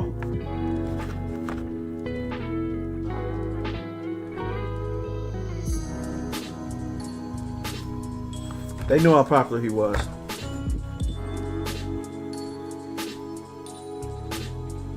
I was interested in doing my stories like in my younger years, but I never really tried to write till a few years ago. It's never a right time to do it, man. Like, it's always when you feel it. Writing just comes to you, especially if you're interested in creating, well, you know how it feels to be a writer anyway. You constantly got stories in your head nonstop. When you in the shower, taking a shit, driving, doing whatever remedial activity you do, you got stories constantly in your head. Plus, you're constantly editing the story within your mind too, though. Like, if you're a writer, you know exactly what I'm talking about. You're gonna do this daily, which means you never get bored with the stories that go on in your mind. There's so many times where I would just stare at a wall, just thinking about world building. Like when it comes to my stories and stuff like that. That's what makes writing intriguing, because you get to constantly fix things, and put things into perspective, and then you finally put your pencil or whatever down on the paper, then you just type it out, and then it becomes real.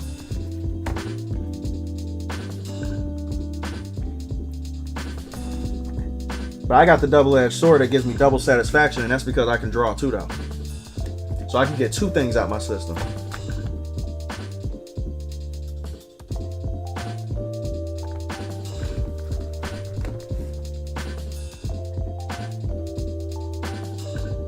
Writing became a major part of a major thing I focus on when watching movies. Before all of this, I could tell something is off about a movie through my intuition. True.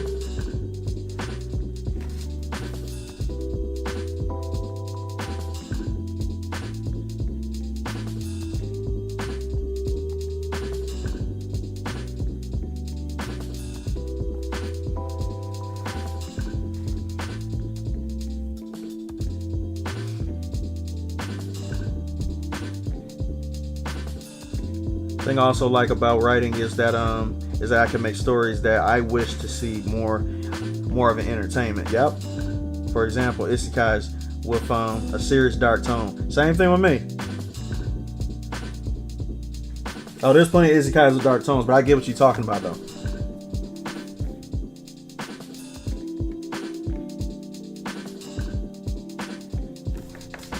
Matter of fact, my favorite one, of course, Overlord.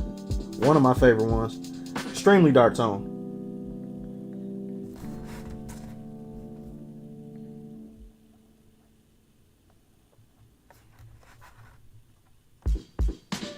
And then first it was ReZero.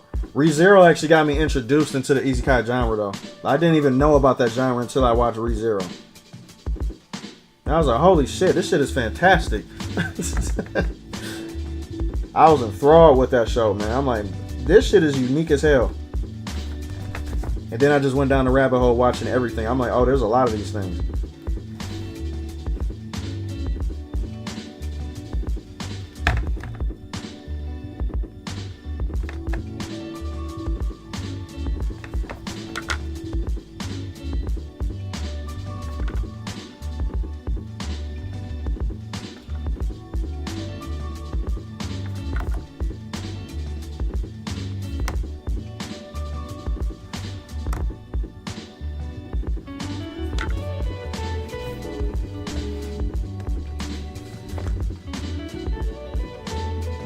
Now and then, like here are there's a very dark isekai, highly recommended. Okay, I like the dark ones, man. So yeah, like if you got any ones that you want to recommend to me, just let me know.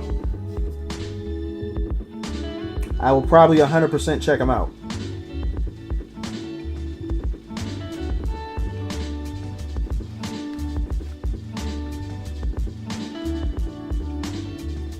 Appreciate it, Mark.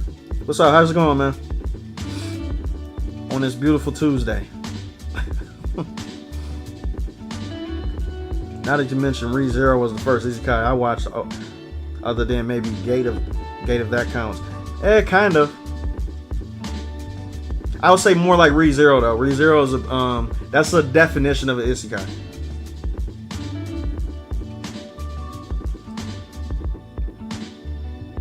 I really don't hate Abby and her motivations, like her motives. I just hate bad writing. Bad writing ruins everything. Bad writing makes you hate everything around the product. So we start with bad writing, and then we go down the middle when it comes to everything else that's wrong with it, and that becomes amplified because the bad writing exists.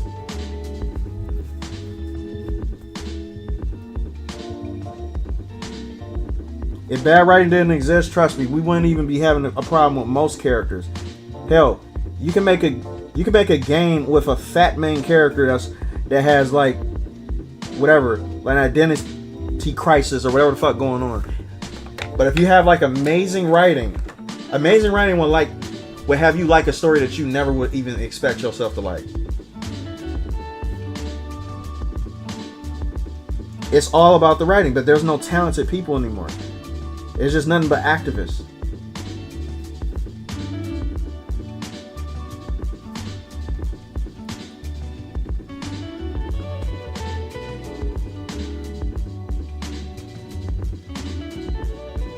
Video use case unofficial song went viral in Japan. Just get out of here.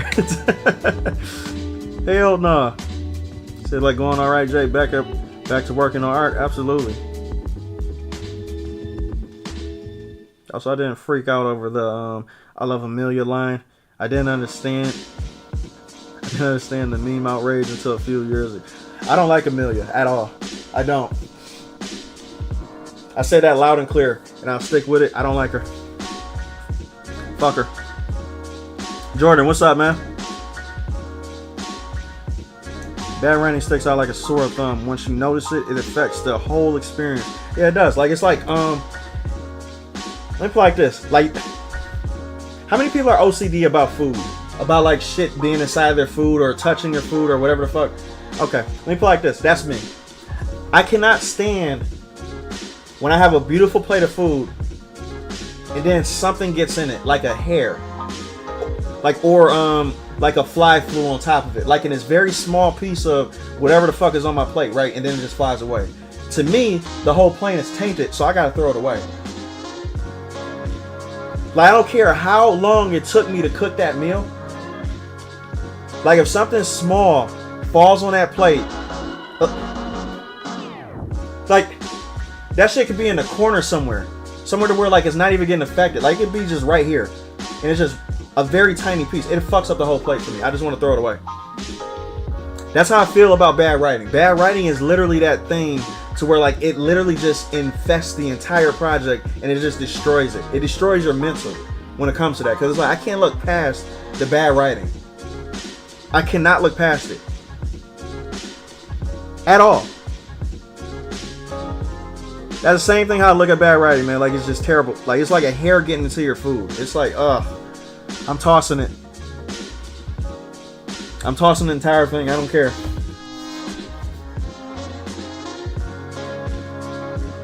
I'll go hungry. I don't care.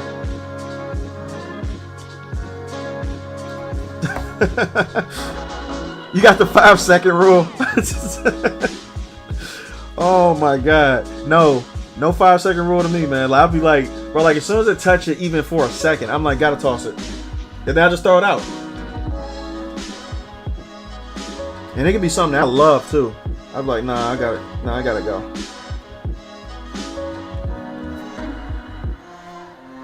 That's OCD, I think, though. I think I got OCD when it comes to that.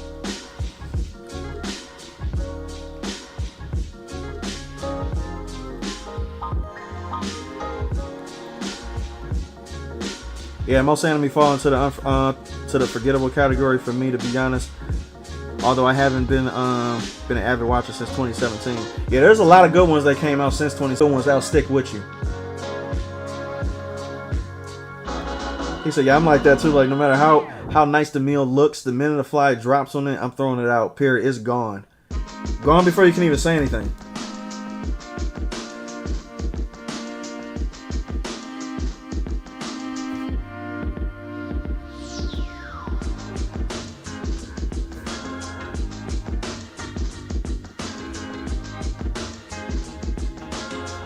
That's why barbecuing out in public, I have a hard time doing that because I don't like the elements getting into my food, and I just look, I just like, yeah, I don't want this no more.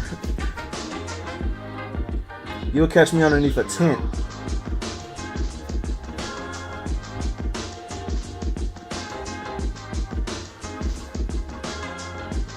Yeah, I'm the same way, shit. I guess I'm not weird after all with that. I thought I was weird at first, man. Yes, said last thing. Abby's father dying is very sad and tragic, and you can definitely understand her rage, but because bad writing ruined Joel, it was hard to understand her anger and grief. Plus, it's like, why make a story based off of a random doctor getting shot when Joel killed literally thousands of people during the first game? You could have chose either. You could have chose better. You definitely could have picked better. Let's put it like that. Well, you have an Asian mom. How dare you throw food away?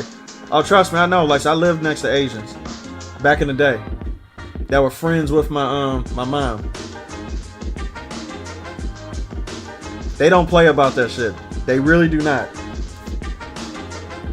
They'll smack you upside your head in a quick second.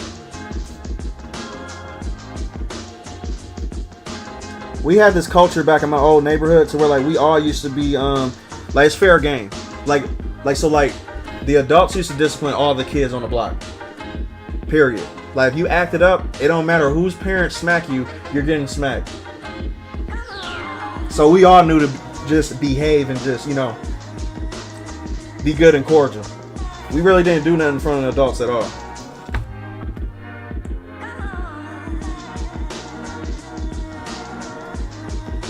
We didn't get mad either though, because, like, you know, now you got kids nowadays fighting adults, fighting, you know what I'm saying, like throwing punches and trying to push adults and shit. I'm like, y'all have no respect, man. Like, at all. That shit used to piss me off. I'm like, y'all kids just need to, bro. The fuck you doing fighting an adult for? Like a lady at that. Because you did something wrong. No respect. We used to have a discipline system back in the day, like on our block. And we just followed it.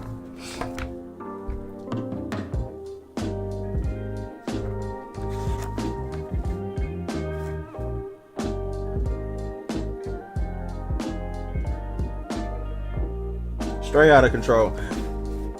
But that comes from parents trying to be friends with their kids, though. That's the main thing that happened. And then when you don't have that boundary when it comes to, oh, this is an adult and this is my parent. They're not my friend, because if I say something out of line, they're gonna smack the shit out of me. That's gonna make you act right. But if your parents are like, oh, it's okay, it's not that big of a deal, it's all cool and shit. Now you're like, hold up a second. Like, so if I do something bad, you're just gonna talk to me nicely? What the fuck? It's not so bad. Maybe I'm gonna try it again. You think I was trying anything to my parents? Hell no. My parents would beat the shit out of me. Like, if I ever did something disrespectful back in the day like that. And I knew it too. So I was like, okay, let me behave. My mom was always very strict. She raised me as a proper Korean woman, like, and I always will remember what she taught me. Unfortunately, she passed away this year. Oh, damn, that's bad. Sorry to hear that. It's been hard. Yeah, those parent lessons are actually valuable. Like, and most people who actually hear this shit nowadays, they like, well, that's abuse. I'm like, you don't understand. Getting your ass beat out of love is different than just getting your ass beat. Because it's different. It's 100% different. My dad used to discipline the fuck out of me because, like, I was a problem child. But I knew that it was never out of hate. Like, you know what I'm saying? Like, he was, like, just frustrated with me. Like, he was like, what the hell are you doing? I used to do some stupid shit. And I got disciplined as such. These kids too soft nowadays. They don't get hit at all.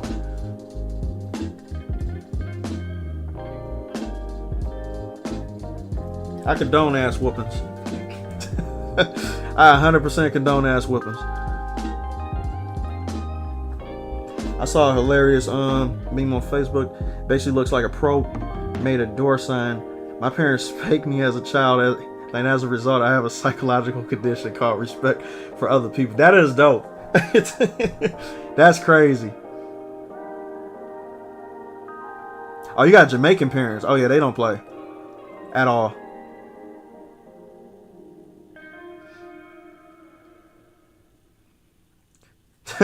My parents taught me to F around and find out with a belt. Bro.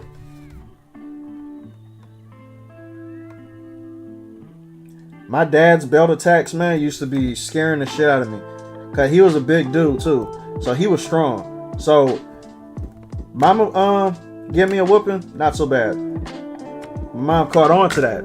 So she was like, okay, so I'm not strong enough now to hurt you. Okay, so let me get your dad. I was like, no. That shit was a wrap. I'm like, okay, you know what? Let me stop. Oh, shit. I'm up here shaking my camera like crazy.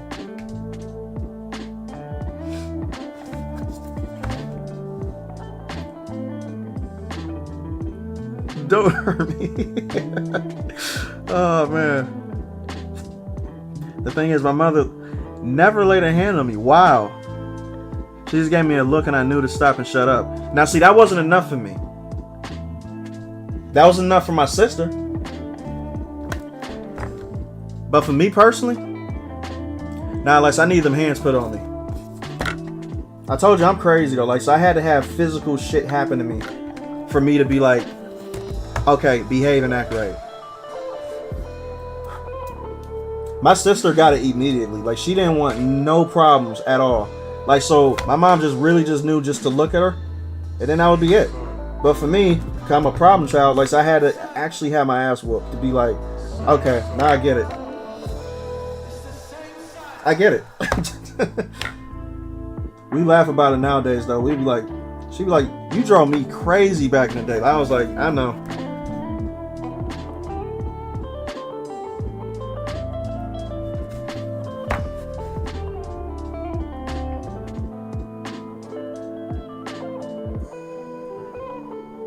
Said, truth be told, like, my folks never beat me. My dad knew how to command with a stern voice. See, that worked with certain people. But I was a poke the bear type of person. That's me. Like, I had to poke the bear just to see what would happen. And then I figured out what happened. And that's what made me stop. Grounded, lost of TV privileges, toys taken away. Like, see, let me put it like this. Like, my ass being grounded so many times is not even funny, right? So me being grounded really didn't do nothing to me because, like, I was a good adapter. Like, if you take away my PlayStation, guess what I'm doing? I'm going outside. Like, if you say you can't go outside, guess what I'm doing? I'm drawing. Oh, you take away my art? Okay, what I'm gonna do is I'm gonna read a book. There's nothing you can do to me when you take shit away from me that would get me to not be, not happy. The point of grounding somebody is to make them miserable, so that they'll be like, "Oh, you did this. You're being punished for it." I never felt like I was punished when I was grounded because, like, see, I would always find another thing to do, constantly.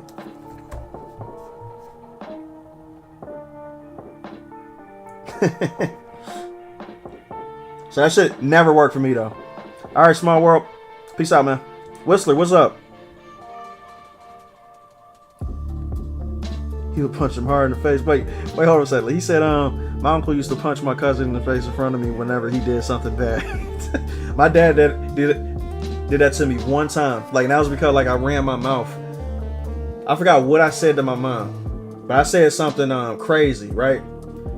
All of a sudden I knew, like, the world just turned black, like, and I just fell on the floor. Like, I was like, what just happened? And then my dad just looked at me. He was like, don't you ever fucking say that again. I was like, what did I say? I was just confused as fuck though, because, like, I didn't even realize what I said. And then my mother told me. I was like, oh shit. My bad, Mom. I'm sorry. But my dad wasn't playing with that though. He did not play with disrespect at all.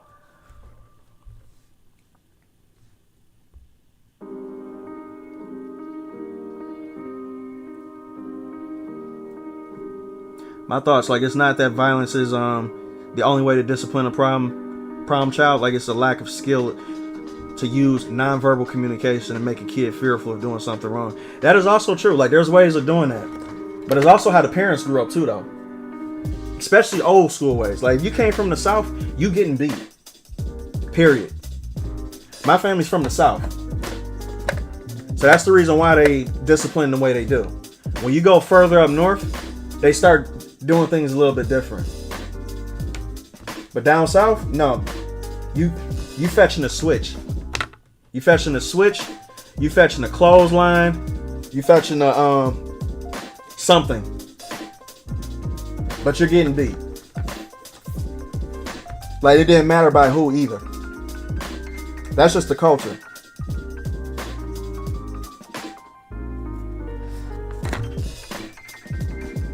But I completely agree. Like, there are ways you can come up with discipline besides just putting your hands on people, though. I do agree with that. But I also agree because where I came from,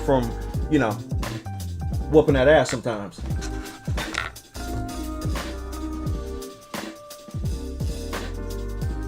Thank you, man. Like I said, like, not just what the parent says, but how they say it. The stern tone I mentioned before that works is effective at spanking.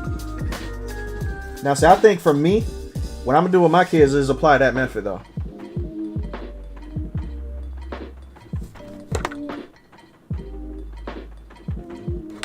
Because I don't think that I would have to put my hands on my kids at all. I don't think that they would just know not to do stuff.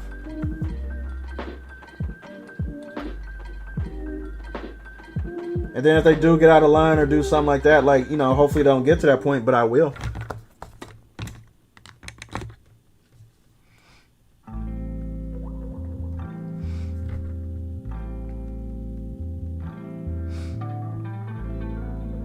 It depends on the parent too. Like my dad is like Uncle Ruckus' daddy.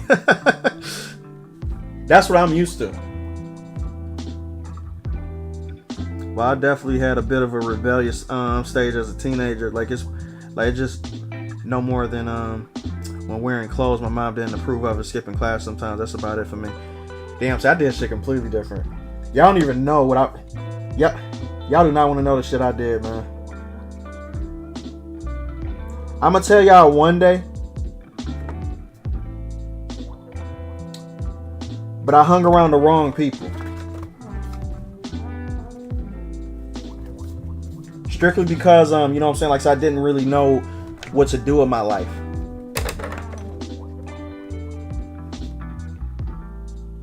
So we all know what that means. I did shit I shouldn't have done. And then they figured out what my brother figured out first. And then he, you know, he pulled me to the side and he was like, "What the fuck you doing?" And then, you know, like we got into an argument. We started, you know, we fought, of course, because that's what we used to do. And then, you know, like he didn't tell me, of course, but and then my parents figured out. Then that's when I really got in trouble.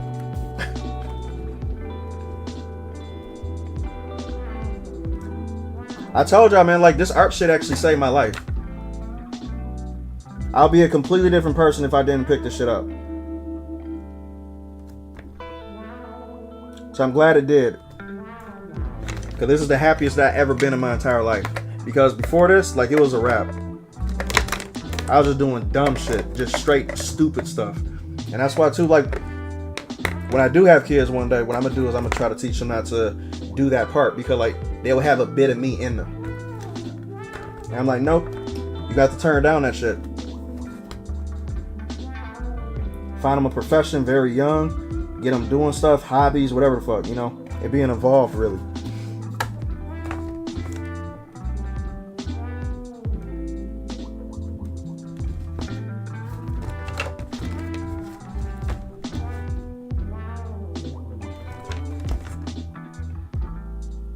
There we go.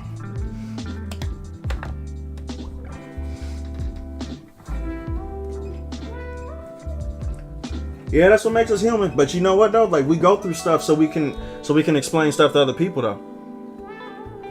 You know what I mean? Like it's not like you know, when you go through shit, like you don't adjust, like you don't adapt to how you're supposed to be in life to make you happy, then that just means you deserve what you get. You deserve what you get though. Like if you don't change your perspective on life as you get older, you're just a failure. Period. You have to adjust. That's what mistakes are for. Yeah, we human, bro. He said, "Jay, how many nigga moments you have?" A bunch. Let's just say that. A whole lot off of nothing. Off of very simple stuff. That's why like that shit in the Boondocks is very relatable. Like especially the nigga moments though. There's so many of those moments to where it's like, why did I get pissed off of that? Why? Like, it's just dumb. Then you do something that could possibly put you in jail. Then you ruin your life completely for years upon years. And it's like, off of something stupid. What the... But it lets you know. That's why you teach other people. Do not do this shit, period.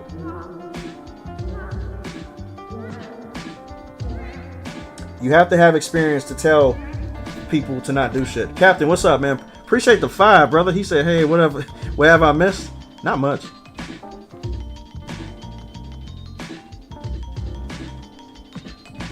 Not much at all, but appreciate the 5, man. Guardian said, "Yes, I will. I definitely will will make sure my kids are homeschooled, considering what public school is teaching these kids nowadays. Yeah. My sister actually want to go down that route too, though.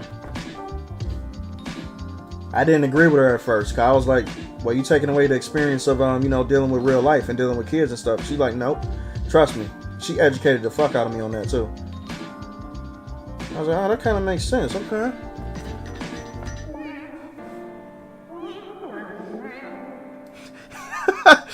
Green skin stupid. He said, don't ignore me. This is a perfect good opportunity to throw your life away. And that is extremely true, though. That's 100% true.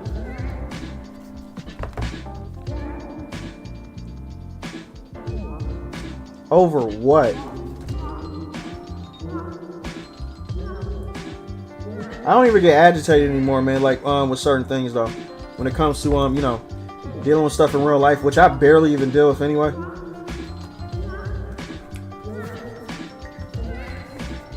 But if I ever did come across a situation like that, I'm not sure if the old me is going to come out, like we're something, you know, like, or the newer, more reserved me is going to take over. That's what I'm scared of, though.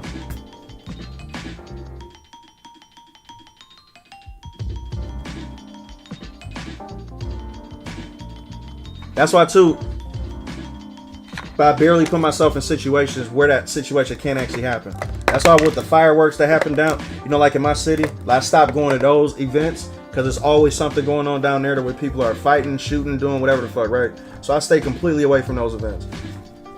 I stay completely just inside most of the time. I'm just going to be real with you. But there's some days to where I do be going out having fun and just, you know, just going out. But I pick and choose where I go. Because it's like, yo, if I run into a situation where somebody try me, to where some situation happens, would I be able to deal with it like in a mature manner? Who knows? But I don't even take that risk. I'll be like, nope. Staying away. I'm staying away.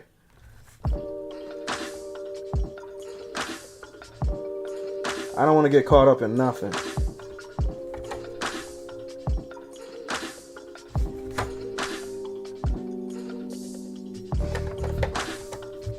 Yeah, stress ain't all of it. That does make us look older. It does, man, for real. Like, it gives you gray hair. I found a couple in my head too, not too long ago. I'm like, oh no.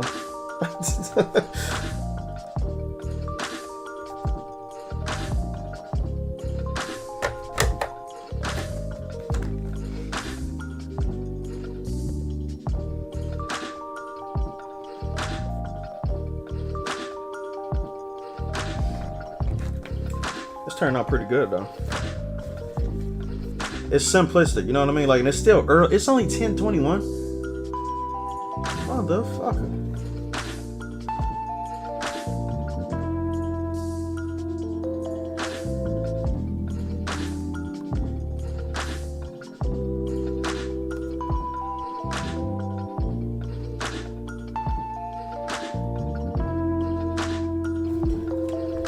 This marker got to be one of my favorite markers right here, because this was actually gifted to me by a person at a con that I went to, Comic-Con actually. It was my next door neighbor, and before he left, he gave me this because he was like, for your first event you've been to, here you go, brother. Like, he gave me this, plus he gave me a comic that he was working on too, which is actually pretty sweet. I actually want to show that to y'all too, but I gotta find it. Like, it's within my stash. Very cool dude though. Like, he put me on game with a lot of stuff.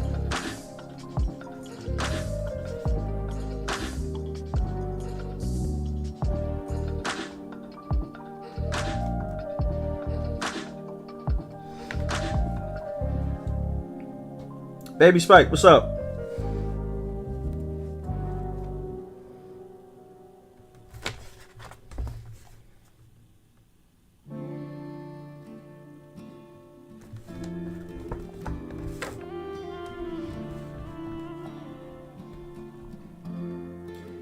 You know what? What the fan art? You right. That's 100% like the Flintstones. That's the first thing I thought about. That's it. Wow. You know, like, it would be only us that would remember that shit, right?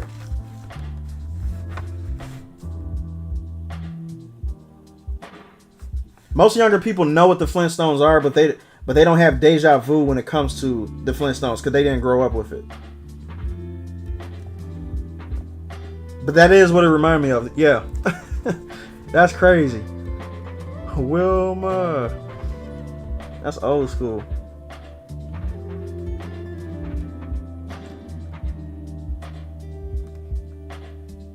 Yeah, those are the best neighbors at the cons, man. Like, he was an OG too. Like, he been doing it for years though. Yeah, he was cool to talk to. He helped me set up. He helped me out a lot though. And he was actually looking for me to come back this year, but I couldn't because I had family shit, of course. So, you know.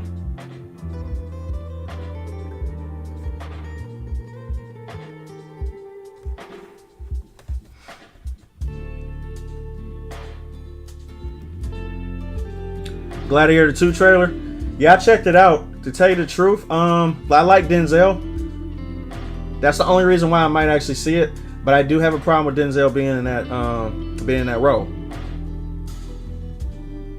Let's just be honest here. I'm just gonna be real. Denzel is my guy. And plus, I don't like how Pedro Pascal is in every other fucking movie. Pedro has literally became the Samuel Jackson of movies now. Like, he's in everything.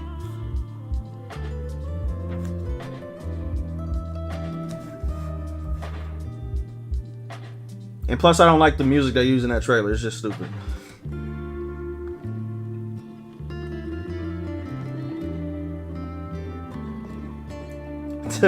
Teach me the game. Ghost Tariq St. Patrick. Tariq is a bitch. Tariq would literally be a kid I'd just bring in the bathroom and just slap up. I'd be like, bro, you was a bitch. I cannot stand Tariq. I can't at all. I just look in his eye. Maybe it's the actor. Like, he doesn't do a good job in portraying, you know, like an intimidating dude who does what he does. You know what I'm saying? Like, it's not, like, it doesn't come off real. I'm like, you're not convincing me, bro, for real.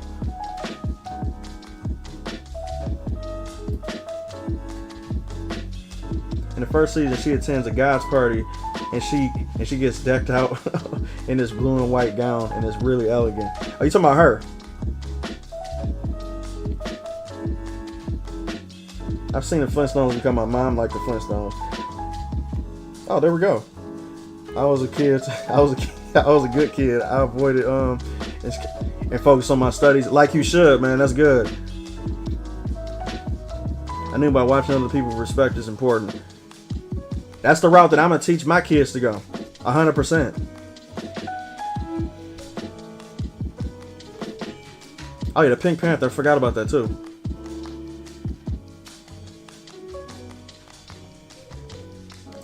He said she looked like a hobo. Oh my god. Yeah, Pedro is in everything, man. Pedro literally is in every fucking movie. Like, it's crazy. Like, it's like, I get it. He's what is he? Nationality wise.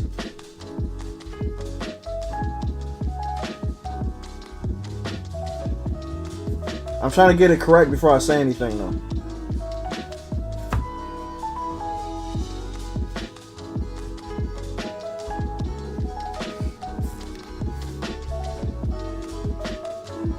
Yeah, you remember that episode from season 1 really, or probably not.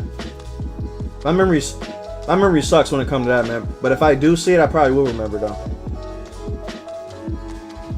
He's just Mexican. That's why they're using him. They're using him a lot because he's the perfect medium. He's he's not white. He's friends with Gwyneth Paltrow. And plus, he's an industry standard. He's the industry's friend. Did I also mention he's not white?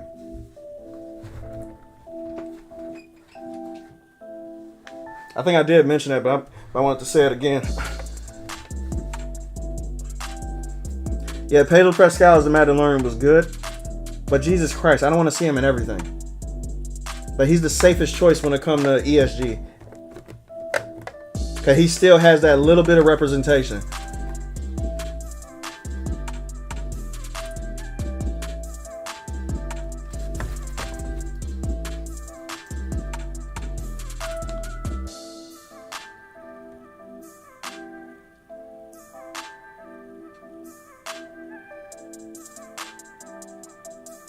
Yeah, I love Ridley Scott though, so I might give it a chance. Cause I like Napoleon too though.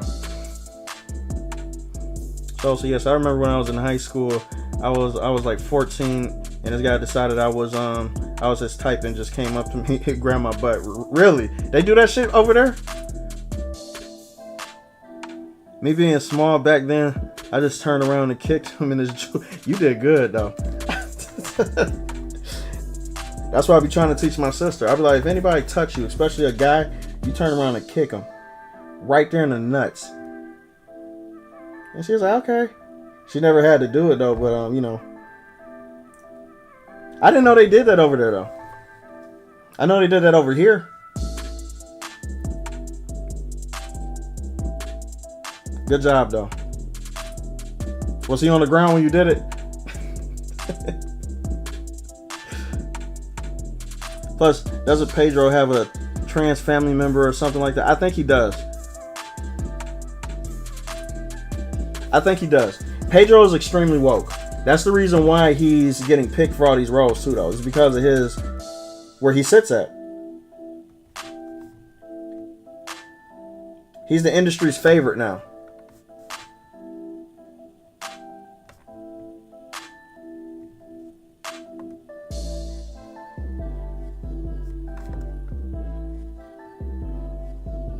You can call that selling your soul. That's basically what it is. I think Pedro sold his soul.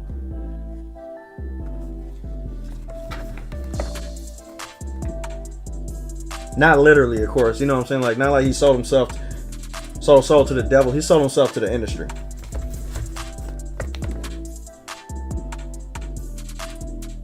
And you can clearly tell which ones did it because they start getting put in your face like crazy.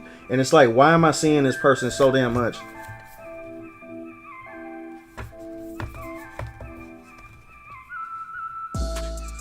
Highly weird.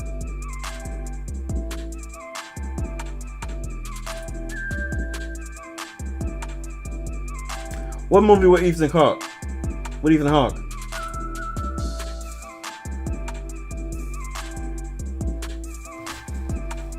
I don't think you'll sell your soul for what you'll be getting into.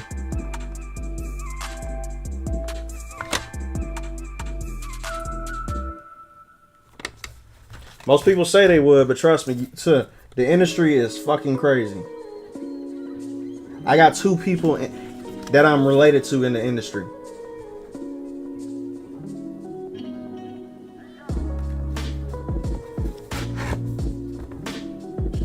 You don't want to be in it. You don't.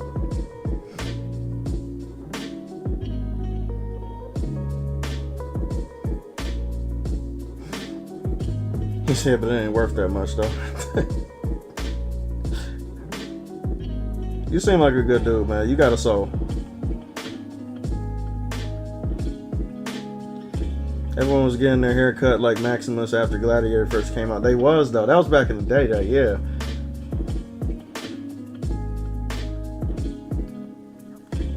Just like with Tom Holland and Kevin Hart recently.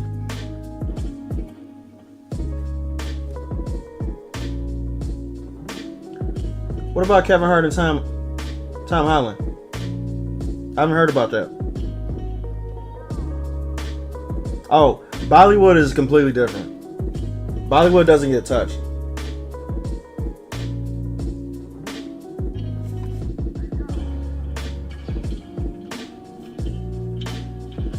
Speaking of Bollywood, Monkey Man was fantastic. Monkey Man is not considered to be a Bollywood movie, but still. That movie is damn good though. I like it.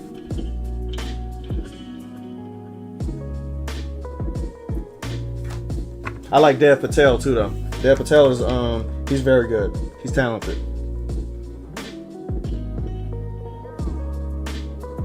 I did what my mom told me. It's not super common, no, but it does happen. I have to look out for my safety. Absolutely, you do. First, and I don't want anyone touching me. I don't find permission. Plus, I'm a lady. 100%. And I guarantee you, he won't do that shit again too. So there's that.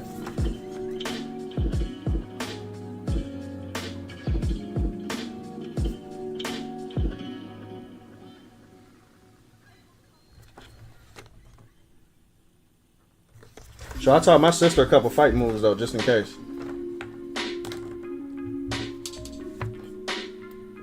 And she one of them girls that are extremely strong too, but she don't look like she's strong. Like she got a lot of strength.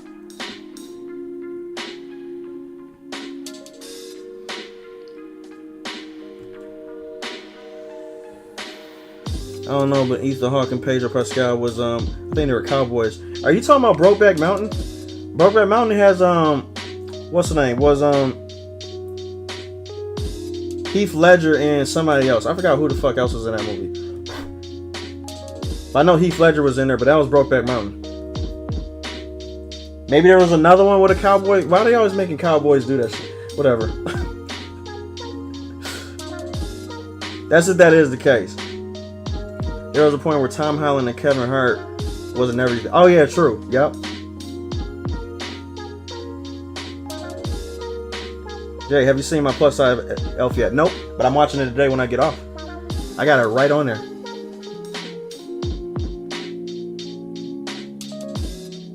That's the main one that I do want to see is my plus size elf though.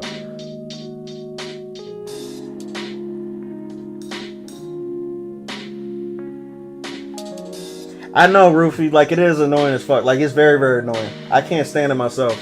I got it on 2 different screens, right?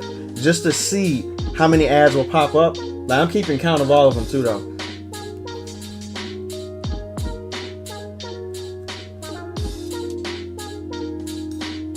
I'm gonna try to talk to YouTube to see what the hell can I do though.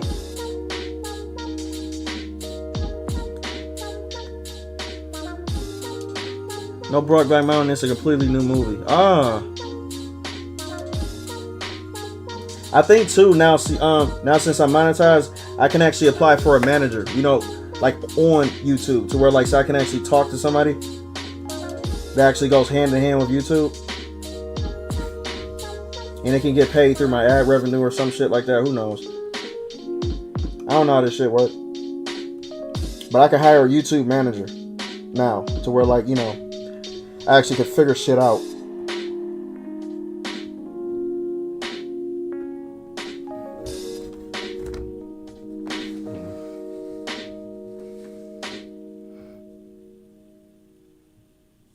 There's an awesome foreign movie called Bangkok Knockout. I heard of that shit too. I watched it way back then, and my dumb ass thought it was from Bollywood. That's kind of like that was probably your only interpretation of Bollywood. What it actually, you know, what you thought it was. That's what I thought Monkey Man was at first. But I'm like, nah, this ain't Bollywood. It's just made by an Indian guy. That's it.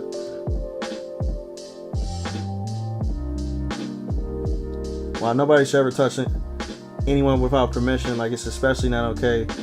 Not okay, like, to a lady who doesn't want to be touched. True. Guys will beat your ass for that. Like, I think it's an instinct thing. Yeah, it is an instinct thing. We don't like being touched.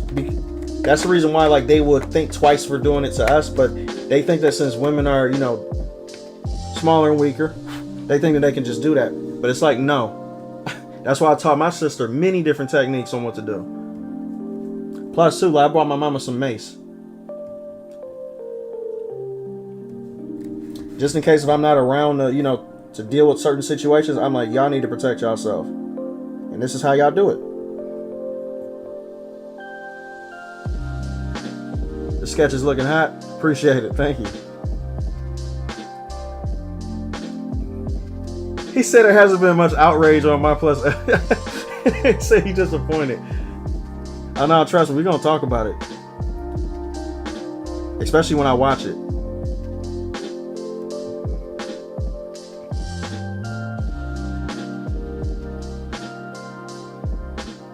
Strange Way of Life. I haven't even heard about that though.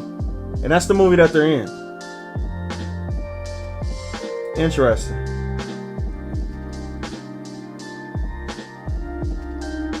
Yeah, them foreign people know how to make movies, especially Korean movies too. I love it.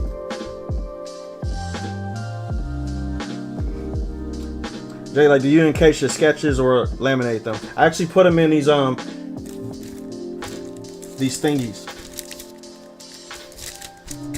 Let me see if I can find it. Yeah, I actually put them in these thingies. Like, so they're in plastic actually though, like to protect them and stuff. And this is for like events. Oh yeah, that was when y'all got me to do Roxanne. Y'all remember that shit? Y'all set me up. But I actually put them in plastic to keep them safe. Just in case, you know, like if somebody wants them or not. But these are mainly just practice pieces though. They're not like official real deal stuff. Terrifier was funny. Terrifier 2 was funny as hell. I don't know how people can find those movies scary. They are extremely funny and violent and over the top. When something is too over top for me, I just laugh at it. Like, it's just funny to me. Cause like it doesn't look like real violence at a point now. Like it just looks like something that's you know, that's just over the top. But I do like Terrifier 2, man. Like Terrifier 2 is crazy. Especially that one scene, which I'm pretty sure y'all know what I'm talking about. That one scene in that bedroom, that shit was hilarious. I'm like, what the fuck? That shit was so over the top.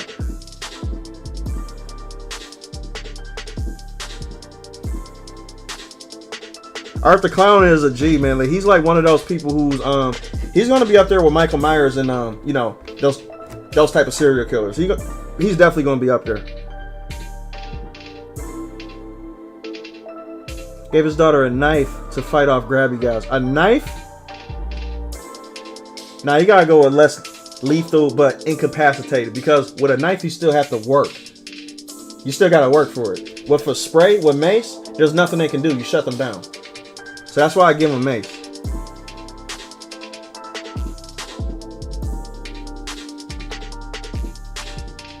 Love the rim drawing. Appreciate it, man. That was a while ago, too. That's an old drawing. Yeah, Terrifier was like Mortal Kombat. But worse.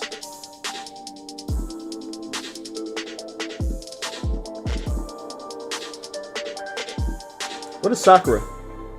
Sakura was a movie you watched the hell out of? And that's a foreign movie? My favorite scene was the clown cafe scene. Oh my god, that shit was crazy.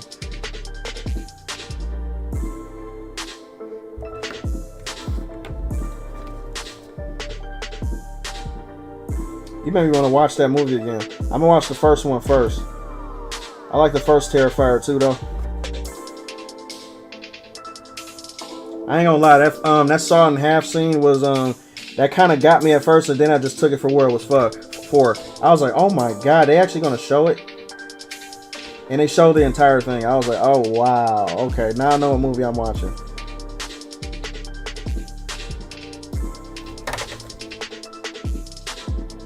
I was like, brother, ugh. I was like, ugh.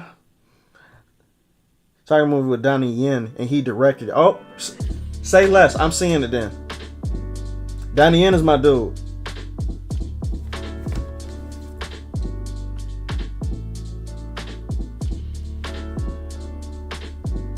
Say less.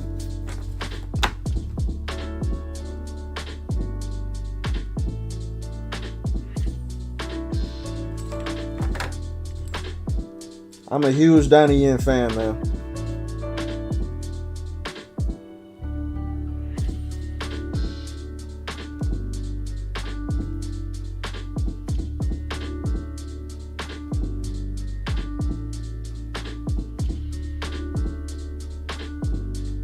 Donnie Yen got a sort of swag to him too, man. Like that dude is extremely swagged out, man. Like that dude is a cool motherfucker. Like he beats even Jet Li, I think. When it comes to his charisma on screen, though, you know what I'm saying? He just oozes like he's dope though, especially with the IP, yeah, with the Ip Man movies.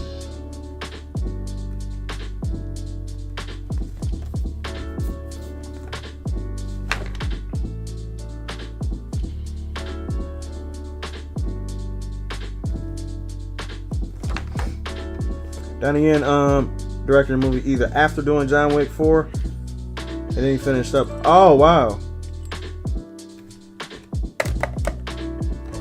How did he have time to do that? Cause he did kill it in John Wick 2 as well. They need to make a spin-off movie with him in it.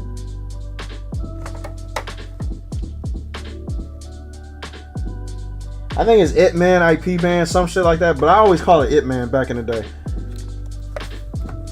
I've got corrected on it a couple times, but I'm American, so it's like, you know, what you want me to do?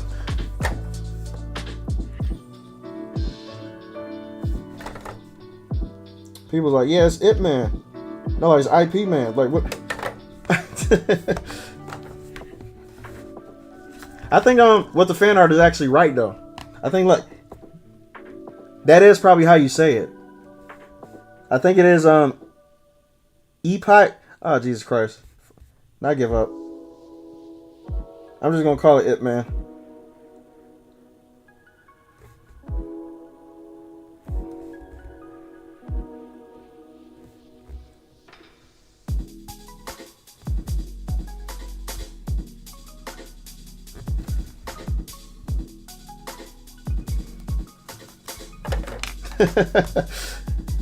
I used to think IP Man was one P Man, like the video game. That's funny. Because it looked like that on first glance, though. Hey, that's the reason why we Americans, right?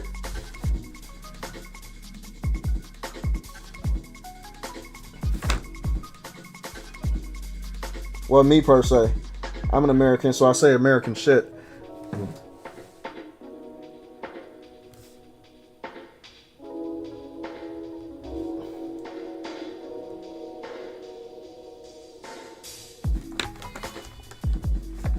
They used to call him Yip Man too. I remember that. Yeah, they do call him Yip Man. Also, I heard that name being said a thousand different ways. I'm like, what is the correct way of pronouncing this word? Yip Man.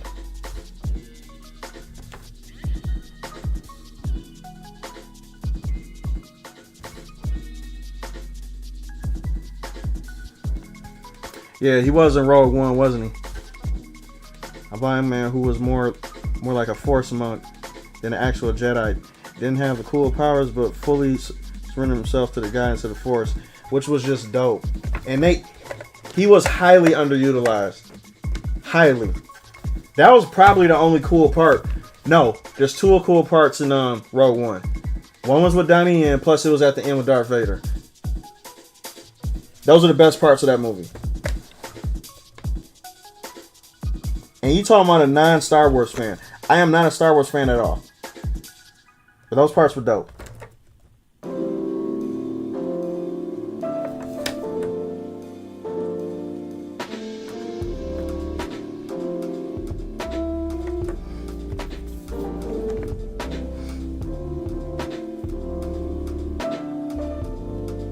I have seen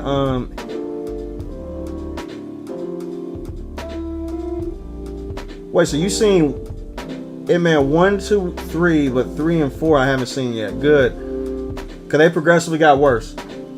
Not bad, but worse. They're still good movies. But if you've seen part 1, you basically seen them all. Part 1 is actually the best one, and I think it should have just ended with part 1. Part 1 to me was a masterpiece by itself.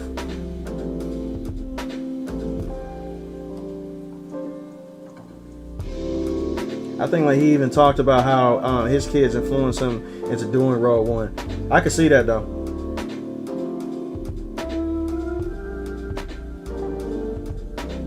That was the most original idea Star Wars came with for a long time. A different interpretation of the Force part against the Jedi and the Sith. Absolutely.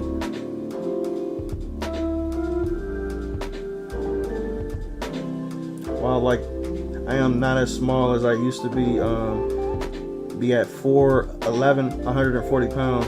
Even a guy that's only 10 pounds heavier could easily overpower me. Oh yeah, of course, 100%. Obviously I need protection like Mace. Oh yeah, please keep Mace on deck. That should be in your purse or whatever you have.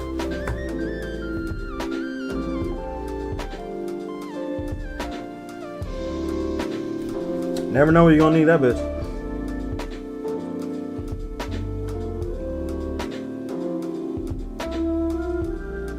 He said, "Oh, facts. Like Rogue One had the best Vader scene of all time, literally. Why haven't they replicated that? They know that scene was just iconic. They needed to do, bro. There's so many good scenes they can put in Star Wars that still progresses the story, but they just choose to do this fucking Rey shit. I'm like, nobody want to see that. Nobody wants to see that at all. Like even I know that shit, and I'm not a Star Wars fan. Yeah, combo in the Force, but you know, bro, no. What the fan art? Like, you know what's up? You know what else was even better though? Y'all seen the Mandalorian where Luke Skywalker came on side the ship, right? Like he was just wrecking shit. That's the stuff I want to see. That was just as cool, like probably better than the Darth Vader scene too though. When Luke actually came on the ship to pick up Baby Yoda, that shit was just dope.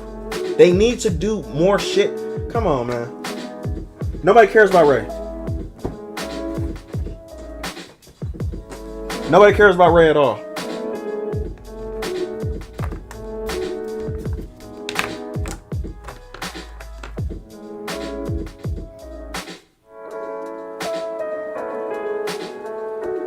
Yeah, that shit was dope.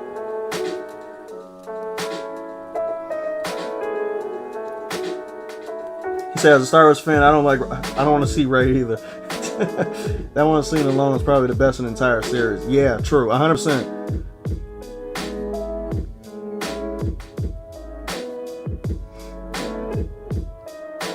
All right, Ruthie, have a good one. Thank you. We just finished too, though, so you didn't even miss anything.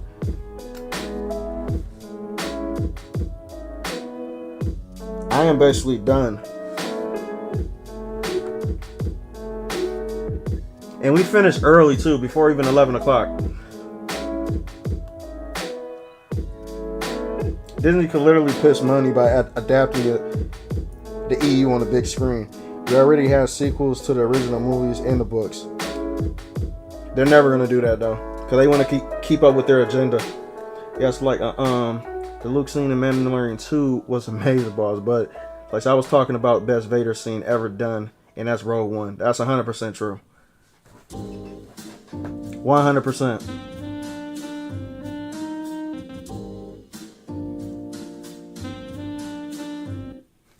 Disney ain't gonna do that. Yeah, they never gonna do that shit, man, at all. All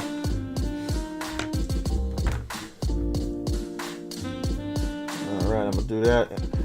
I'm gonna put the shadow in the eyes, and we're done, people. We are good. This was so fast. Jesus Christ. I did say it was going to be quick, didn't I?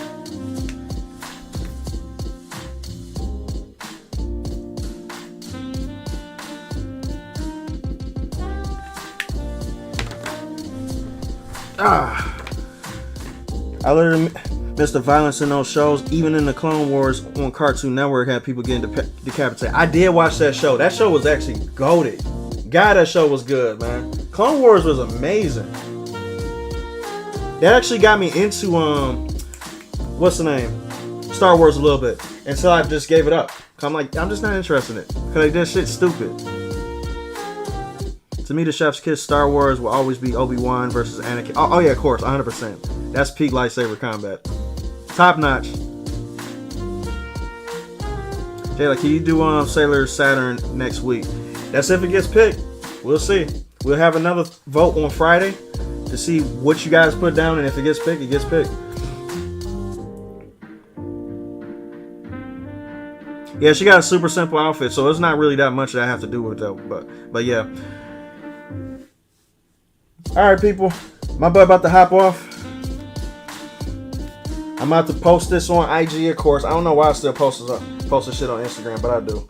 But you guys enjoy the rest of y'all day, whatever it is of it, and I'm about to watch some stuff afterwards to try to catch up on stuff on my day off. So, peace out, guys. You guys have a good one, and take care.